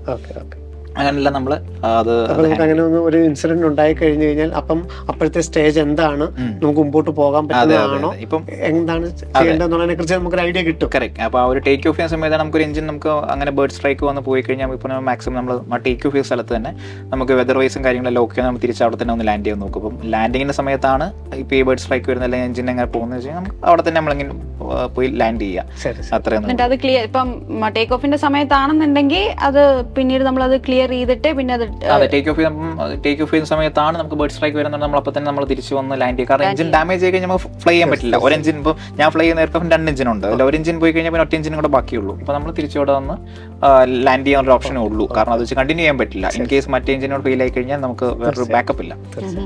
പക്ഷേ ലാൻഡിങ്ങിന്റെ സമയത്ത് വന്നു കഴിഞ്ഞാൽ ഈ പറഞ്ഞ പോലെ നമുക്ക് നേരെ ഒന്ന് ലാൻഡ് ചെയ്യുക. അതിന്റെ ബാക്കി പ്രൊസീജിയറും കാര്യങ്ങളും എഞ്ചിനീയേഴ്സ് ചെയ്യും. ആ ഒരു രീതിയിലാണ്. പിന്നെ ഇപ്പം എയർപോർട്ടിലും കാര്യങ്ങളിലൊക്കെ ആ ഒരു ബേർഡ്സിന്റെ ഒരു ശല്യം കൂടുതലെന്നുണ്ടെങ്കിൽ എയർപോർട്ടിന്റെ ആൾക്കാർ തന്നെ വെച്ചിട്ടുണ്ട്. ഇപ്പം ഈ ക്രാക്കേഴ്സും കാര്യങ്ങളും വെച്ചിട്ട് അല്ലെങ്കിൽ ഈ പറഞ്ഞ പോലെ ഷൂട്ട് ചെയ്യുക. അങ്ങനെ അപ്പം ബേർഡ്സിനെ കില്ല് ചെയ്യില്ല, പക്ഷെ അവര് ആ ഒരു ഷൂട്ട് ചെയ്ത ആ ഒരു ഏരിയയിൽ അവർ ക്ലിയർ ആക്കാൻ മാക്സിമം നോക്കും. ചില എയർപോർട്ടിലുണ്ട് ഇപ്പം നമ്മൾ ഫ്ലൈ ചെയ്യുന്ന ചില എയർപോർട്ടിൽ ഇപ്പോൾ ബേർഡ്സിന്റെ ത്രെറ്റ് കൂടുതലായിരിക്കും. അപ്പോൾ അവിടെ ആ ഒരു അപ്പം നമുക്ക് അതിന് പ്രയർ ഇൻഫർമേഷൻ കിട്ടും. അപ്പോൾ നമുക്ക് നമ്മൾ ഡോക്യുമെന്റ്സിലും കാര്യം എഴുതിയിട്ടുണ്ടായിരിക്കും ഓക്കെ ബേർഡ് ആക്ടിവിറ്റീസ് കൂടുതലാണെന്നുള്ള രീതിയിൽ. അപ്പം അതനുസരിച്ച് പക്ഷേ അത് എയർപോർട്ടിന്റെ ആൾക്കാരും അതിന്റെ ആ ഒരു മാക്സിമം ബേർഡ്സിന്റെ ആ ഒരു ഇമ്പാക്ട് വരാതിരിക്കും അല്ലെങ്കിൽ ആ ഒരു ശല്യം വരാതിരിക്കാൻ മാക്സിമം അവരും അവരുടെ സൈഡിൽ നിന്ന് കാര്യങ്ങൾ ചെയ്യാം. അത് ചോദിച്ചപ്പോഴാണ് ഓർത്തത്. ഇപ്പം നമുക്കൊരു റോസ്റ്റർ കിട്ടുമ്പം എങ്ങോട്ടാണ് ഫ്ലൈ ചെയ്യേണ്ടത് നമുക്ക് കിട്ടും. അപ്പം ഇത് ഇൻട്രസ്റ്റിംഗ് ആയിട്ടുള്ള ഒരു ഫ്ലൈയിങ് ആണല്ലോ, ഒരു രാജ്യമാണല്ലോ, അല്ലെങ്കിൽ ഒരു റൂട്ടാണല്ലോ എന്ന് തോന്നാറുണ്ടോ? അല്ലെങ്കിൽ ഇൻട്രസ്റ്റിംഗ് ആയിട്ടുള്ള റൂട്ട് ഉണ്ടോ? അതുപോലെ തന്നെ റിസ്കി ആയിട്ടുള്ള ചില എയർപോർട്ടുകളെ കുറിച്ച് നമ്മൾ കേട്ടിട്ടുണ്ട്. നമ്മൾ എല്ലാം റീൽസ് കാണുമ്പോൾ അങ്ങനെ ഉണ്ടുമ്പോൾ നമുക്ക് അതിനെക്കുറിച്ച് നമ്മൾ കൂടുതൽ അവയർനെസ് എടുക്കുമോ? ചില സ്ഥലത്തോട്ട് പോകാൻ മടി തോന്നാറുണ്ടോ? അതോ അങ്ങനെ കുഴപ്പമില്ല ഇന്ന സ്ഥലം ചിലപ്പോഴാണെങ്കിൽ നമുക്ക് ഒരു ബുദ്ധിമുട്ട് ഫീൽ നേരത്തെ തന്നെ ഇന്ന സ്ഥലത്തേക്ക് പോകാൻ വലിയ സുഖമില്ല അങ്ങനെ എന്തെങ്കിലും? അല്ല ഇപ്പം എനിക്ക് ഡെയിലി ട്രിപ്പ് എന്താണ്? ഇപ്പം ഡൊമസ്റ്റിക്കും ഇന്റർനാഷണലും 2 സെക്ടറും ഞാൻ ഫ്ലൈ ചെയ്യാറുണ്ട്. ഈ പറഞ്ഞ പോലെ ഒരു 5-6 മണിക്കൂർ ഡ്യൂറേഷൻ വരുന്ന ആ ഒരു രീതിയിൽ ഇന്ത്യയിൽ നിന്ന് 5-6 മണിക്കൂർ ഡ്യൂറേഷൻ വരുന്ന എല്ലാ ഫ്ലൈറ്റുകളും ഓൾമോസ്റ്റ് ചെയ്യാറുണ്ട്. അപ്പം പിന്നെ ദുബായ് അങ്ങനത്തെ എക്സോട്ടിക് ആയിട്ടുള്ള ഡെസ്റ്റിനേഷൻ വരുമ്പോൾ നമുക്കൊരു എക്സൈറ്റ്മെന്റ് ആണ്. അങ്ങോട്ട് പോകുമ്പോൾ ഇപ്പൊ ലേവർ വരുമ്പോഴത്തേക്കും നമുക്ക് അവിടെ പുറത്ത് പോവാം. അപ്പം അതിന്റെ ഡോക്യുമെന്റേഷനും കാര്യങ്ങളെല്ലാം കമ്പനിയാണ് നോക്കുന്നത്. അപ്പം നമുക്ക് അവിടെ ചെന്ന് കഴിഞ്ഞാൽ ലേവർ ഇട്ട് കഴിഞ്ഞാൽ നമുക്ക് ഓക്കെ ടയർഡല്ല നമുക്ക് പുറത്ത് പോവാം, കറങ്ങാൻ പോവാം, പിന്നെ ഫ്രണ്ട്സിനോട് ചില്ല് ചെയ്യാൻ പോവാം. ഏത് രാജ്യത്താണെങ്കിലും പോകുന്നതിന് കുഴപ്പമൊന്നുമില്ല. നമുക്ക് നമ്മുടെ പാസ്പോർട്ടും അല്ലെങ്കിൽ ഇതിന്റെ ആ ഒരു ഡോക്യുമെന്റ് കമ്പനി എന്തെങ്കിലും ഡോക്യുമെന്റ് അത് മാത്രം വെച്ച് നമുക്ക് പുറത്ത് പോവാം. അങ്ങനെ കുഴപ്പമൊന്നുമില്ല. പിന്നെ റിസ്കി ആയിട്ടുള്ളതെന്ന് പറഞ്ഞു കഴിഞ്ഞാൽ ഇപ്പോൾ ചില എയർപോർട്ടുണ്ട് നമുക്ക് റൺവേയുടെ ലെങ്ത് കുറവ് അല്ലെങ്കിൽ പറഞ്ഞ പോലെ ടെറൈൻസ് ഒക്കെ ഭയങ്കരമായിട്ട് ഉള്ള ഒരു എയർപോർട്ടും കാര്യങ്ങളും അല്ലെങ്കിൽ പറഞ്ഞ പോലെ നമ്മൾ ലാൻഡ് ചെയ്യുമ്പോൾ വരുമ്പോൾ ടെയിൽ വിൻഡും കാര്യങ്ങളും കൂടുതലുള്ള ഇപ്പോൾ ടേബിൾ ടോപ്പ് റൺവേ ഇപ്പോൾ ഫോർ എക്സാമ്പിൾ കാലിക്കറ്റ് അല്ലെങ്കിൽ മാംഗ്ലൂരൊക്കെ എന്ന് പറഞ്ഞു കഴിഞ്ഞാൽ അവിടെ പോകുന്നതിന് പ്രത്യേക ട്രെയിനിങ് ഉണ്ടെങ്കിൽ മാത്രമേ അവിടെ പോകാൻ പറ്റുള്ളൂ. അപ്പോൾ അവിടെ പോകുമ്പോൾ അതിൻ്റെതായ പ്രൊസീജിയറും കാര്യങ്ങളെല്ലാം സെയിം തന്നെയാണ്. പക്ഷേ ട്രെയിനിങ് നമുക്കൊരു പ്രത്യേകം ഇത്ര മണിക്കൂറും കഴിഞ്ഞ് ഇത്ര ട്രെയിനിങ് കിട്ടിയാൽ മാത്രമേ നമുക്ക് അവിടെ അങ്ങോട്ടേക്ക് പോകാൻ പറ്റുള്ളൂ. റിസ്ക് വൈസ് എന്ന് പറഞ്ഞു കഴിഞ്ഞാൽ പറഞ്ഞ പോലെ എനിക്ക് തോന്നിക്കുന്ന എല്ലാ ഫീൽഡിലുള്ള റിസ്ക്കും കാര്യങ്ങളൊക്കെ തന്നെയാണ് ഇതിന് മെയിൻ ആയിട്ട്. ട്രെയിനിങ്ങും പിന്നെ നമ്മൾ എപ്പോഴും നമ്മൾ അപ്ഡേറ്റഡ് ആണ്. ഇപ്പം ഫ്ലൈയിങ്ങിന്റെ കാര്യത്തിനാണെങ്കിലും തിയററ്റിക്കലാണെങ്കിലും നമുക്ക് എല്ലാ കൊല്ലം നമുക്ക് റിന്യൂവൽസ് മീൻസ് എക്സാമും കാര്യങ്ങളും ഉണ്ട്. അതൊക്കെ നമ്മൾ അപ്ഡേറ്റഡ് ആണ്. ഇപ്പോൾ ഏറ്റവും റീസെന്റ് ആയിട്ടുള്ള ധാരാളം കോൺട്രഡിക്ഷൻസും ഇതിന്റെ കാര്യത്തിൽ നടക്കുന്നുണ്ട്. അപ്പം സിസ്റ്റത്തിന്റെ സോഫ്റ്റ്വെയർ അപ്ഡേഷനെ സംബന്ധിച്ച് വന്നു. അതിനുശേഷം പൈലറ്റുമാരുടെ ഡ്യൂട്ടി ടൈമിൽ വന്നിരിക്കുന്ന വ്യത്യാസം നമ്മുടെ ആഭ്യന്തര സർവീസുകളെയും ഇന്റർനാഷണൽ സർവീസിനെയൊക്കെ ഒത്തിരി ബാധിച്ചു. എന്തായിരുന്നു യഥാർത്ഥത്തിൽ ആ ഒരു എന്താണ് ആ ഒരു കോൺട്രഡിക്ഷൻ, എന്താണ് അതിൻ്റെ ഒരു ആഫ്റ്റർ എഫക്റ്റ് എന്താണ്? അത് ബേസിക്കലി നേരത്തെ നമുക്ക് ആഴ്ചയിൽ 36 മണിക്കൂറായിരുന്നു നമുക്ക് വീക്ക്ലി റെസ്റ്റ് തന്നുകൊണ്ടിരുന്നത്. അപ്പോൾ അത് ആക്ച്വലി അത് ഇനഫ് അല്ലായിരുന്നു. ഞങ്ങൾക്ക് പറഞ്ഞാൽ ഞങ്ങൾക്ക് ആ ഒരു ഫട്ടീഗും അല്ലെങ്കിൽ അതിൻ്റെതായ ഒരു ടയർഡ്നെസ് എല്ലാം ഞങ്ങൾക്ക് റിക്കവർ ചെയ്യാൻ പറ്റുന്നില്ലാത്തൊരവസ്ഥയായിരുന്നു 36 hours എന്ന് പറയുമ്പോൾ. അപ്പോൾ അത് റിക്കവർ ചെയ്ത് നമ്മൾ അടുത്ത നെക്സ്റ്റ് ഡേ ആ ഫ്ലൈങ്ങിന് പോകുമ്പോൾ നമുക്ക് അതും ആക്ച്വലി അഫക്റ്റീവ് ആണ്. ഇപ്പം മെന്റലി ആണെങ്കിലും ഫിസിക്കലി ആണെങ്കിലും നമ്മളെ അഫക്ട് ചെയ്യുന്നുണ്ട്. അപ്പം നമുക്ക് ഫ്ലൈയിങ് എത്രയും പെട്ടെന്ന് നമുക്ക് അത് നമുക്ക് പ്രോപ്പറായിട്ട് കോൺസെൻട്രേറ്റ് ചെയ്യാൻ പറ്റില്ല. അപ്പോൾ അതെല്ലാം സേഫ്റ്റിയാണ് ബേസിക്കലി അതിൻ്റെ ഫസ്റ്റ് പ്രയോറിറ്റി നമുക്ക്. അപ്പം അതിൻ്റെ ആ ഒരു DGCA വേണ്ട ഒരു പഠിത്തം നടത്തി കഴിഞ്ഞപ്പോൾ അതിൻ്റെ ആ ഒരു പ്രോപ്പറായിട്ട് കുറച്ചും കൂടെ 36 hours പോരാ, അവർക്ക് 48 hours റെസ്റ്റെങ്കിലും മിനിമം വേണം. 2 ഫ്ലൈയിങ് ഇല്ല, വീക്ക്ലി. അതിപ്പം ആ 7 ദിവസം ഫ്ലൈ ചെയ്തതിന് ശേഷം നമുക്ക് പിന്നെ 2 days 48 hours. നേരത്തെ 36 hours ആയിരുന്നു, അപ്പോൾ 48 hours ആയി. അപ്പൊ അങ്ങനെ ആ ഒരു മാറ്റം അവർ ഒരു കൊല്ലം ഓൾമോസ്റ്റ് 1 year പ്രയർ തന്നെ അതെങ്ങനെ ആക്കുമെന്ന് പറഞ്ഞ് അവർ DGC ഇൻഫർമേഷൻ എല്ലാം കൊടുത്തിട്ടുണ്ടായിരുന്നു. അപ്പം എല്ലാ എയർലൈൻസ് പറഞ്ഞ അനുസരിച്ച് അപ്പം അതിന്റെ മാൻ പവർ ഷോർട്ടേജ് വരും ആ ഒരു വീക്ക്ലി റെസ്റ്റ് കൂട്ടുമ്പോഴത്തേക്ക്. അപ്പൊ ബാക്കി എല്ലാ എയർലൈൻസ് അനുസരിച്ച് ആൾക്കാരെ റിക്രൂട്ട് ചെയ്ത് വെച്ചു. പക്ഷേ ഇൻഡിഗോ ആ ഒരു എയർലൈൻസ് അവർ പ്രോപ്പർ ആയിട്ടുള്ള ഒരു എടുത്തില്ല, അതിനുള്ള ആൾക്കാരെ റിക്രൂട്ട് ചെയ്ത് വെച്ചില്ല. അപ്പൊ അതുകൊണ്ടാണ് റീസെന്റ് ഇപ്പൊ ആ ഒരു കുറെ ക്യാൻസലേഷനും കാര്യങ്ങളും ആ ഡ്യൂട്ടി അവർ ഇംപ്ലിമെന്റ് ചെയ്ത് കഴിഞ്ഞപ്പോഴത്തേക്കും അവർ റോസ്റ്റർ എല്ലാം ടോട്ടലി അതൊരു അവർക്ക് മെയിൻറ്റെയിൻ ചെയ്യാൻ പറ്റാത്തൊരവസ്ഥയായി. അങ്ങനെയാണ് കുറെ ക്യാൻസലേഷനും കാര്യങ്ങളെല്ലാം വന്ന് ഷോർട്ടേജ്. അപ്പോൾ അവരിപ്പം റീസെന്റ് അവരിപ്പോൾ അവരുടെ റിക്രൂട്ട്മെന്റും കാര്യങ്ങളും അവർ കുറച്ച് ആൾക്കാർ എടുക്കുന്നുണ്ട്. അപ്പോൾ അവർ കുറച്ച് സമയം കൊണ്ട് വരും. ഇപ്പോഴും കുറച്ച് ക്യാൻസലേഷനും കാര്യങ്ങളും സംഭവിക്കുന്നുണ്ട്. നമുക്ക് ഒരു എയർലൈൻസിൽ നിന്ന് മറ്റൊരു എയർലൈൻസിലോട്ട് മാറാം. നമുക്ക് എപ്പോഴും ഏറ്റവും കൺവീനിയന്റ് ആയിട്ടുള്ള അല്ലെങ്കിൽ റെമ്യൂണറേഷൻ വെച്ചിട്ടാണെങ്കിലും ഏറ്റവും അട്രാക്റ്റീവ് ആയിട്ടുള്ള മറ്റൊരു ഫ്ലൈറ്റിലോട്ട് മാറണം എന്ന് നമുക്ക് തോന്നാറില്ലേ? അപ്പോൾ നമുക്ക് ഒരിടത്തു നിന്ന് മറ്റൊരിടത്തോട്ട് മാറുന്നത് സാധ്യമാണോ? അതിൻ്റെ ഒരു പ്രൊസീജിയർ എന്താണ്? തീർച്ചയായിട്ടും മാറുന്നതിന് യാതൊരു കുഴപ്പമില്ല. ഇപ്പോൾ പറഞ്ഞ പോലെ നമുക്ക് ആദ്യമേ ജോയിൻ ചെയ്യുമ്പോഴത്തേക്കും നമുക്ക് ഓരോ കമ്പനിക്കും ഇത്ര കൊല്ലത്തെ ബോണ്ട് കാണുമായിരിക്കും. ചിലപ്പോൾ 3 കൊല്ലമായിരിക്കും. ഞാൻ ജോയിൻ ചെയ്തപ്പോൾ എനിക്ക് 3 കൊല്ലമായിരുന്നു ബോണ്ട് വരുന്നത്.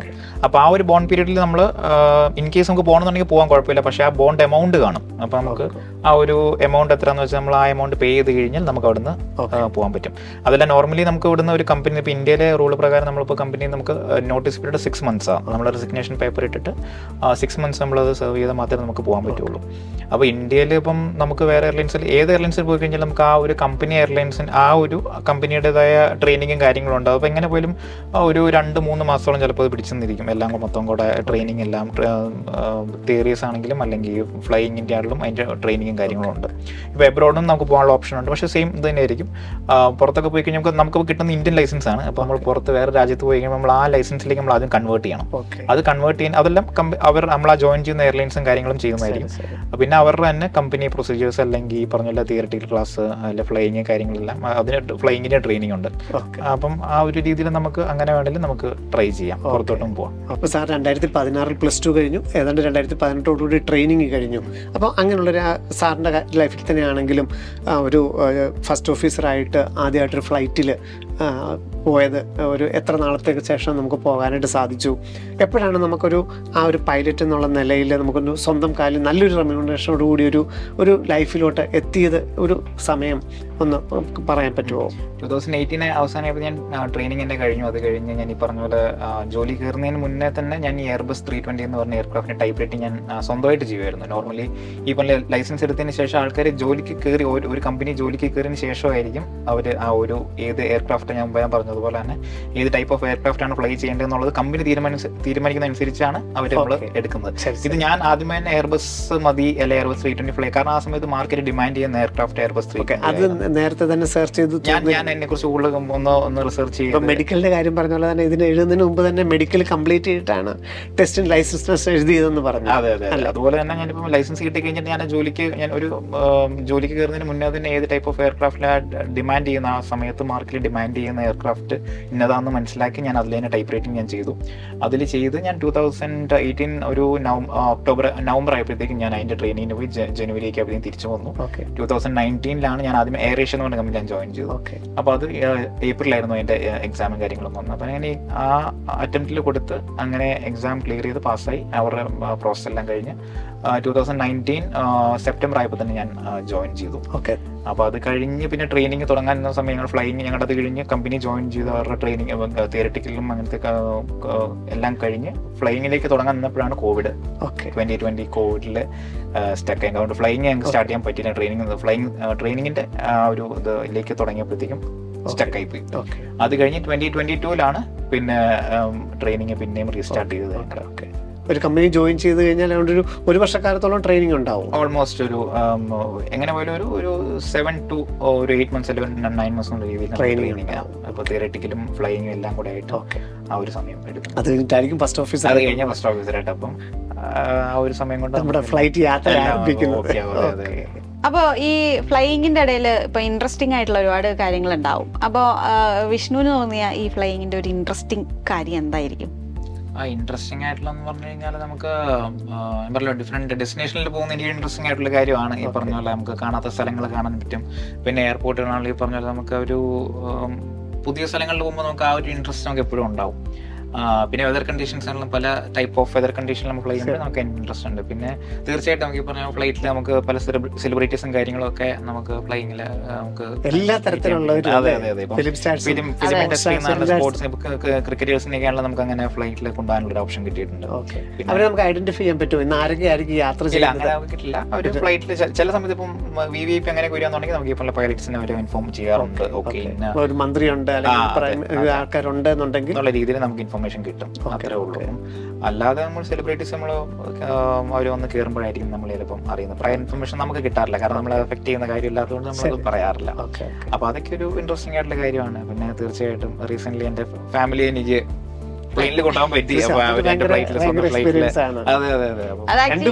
അതെ അതെ, ശരിക്കും പറഞ്ഞാൽ അതിൽ ആക്ച്വലി ഞങ്ങളിങ്ങനെ ഭയങ്കര ഒരു പ്രൗഡായിട്ട് നിന്ന ഒരു സമയമായിരുന്നു. ഇപ്പൊ ഞങ്ങൾ ഫാമിലി, ഞാൻ, അച്ഛനമ്മ, ചേട്ടൻ ഫ്ലൈ ചെയ്യുന്ന ഫ്ലൈറ്റിൽ ഞങ്ങൾ കയറാകുമ്പം മറ്റേ എന്തൊക്കെ പറഞ്ഞാലും മറ്റേ ആ ഒരു പടത്തിനകത്ത് ജയറാമിന്റെ പോലെ ഞങ്ങളിങ്ങനെ അഭിമാനത്തോടെ ഇരിക്കുകയായിരുന്നു. പേരൊക്കെ പറയുമ്പോഴത്തേക്കും ക്യാപ്റ്റൻ വിഷ്ണു ശിവു എന്നൊക്കെ പറയുമ്പോഴത്തേക്കും ഞാനത് റെക്കോർഡ് ചെയ്യുന്നു.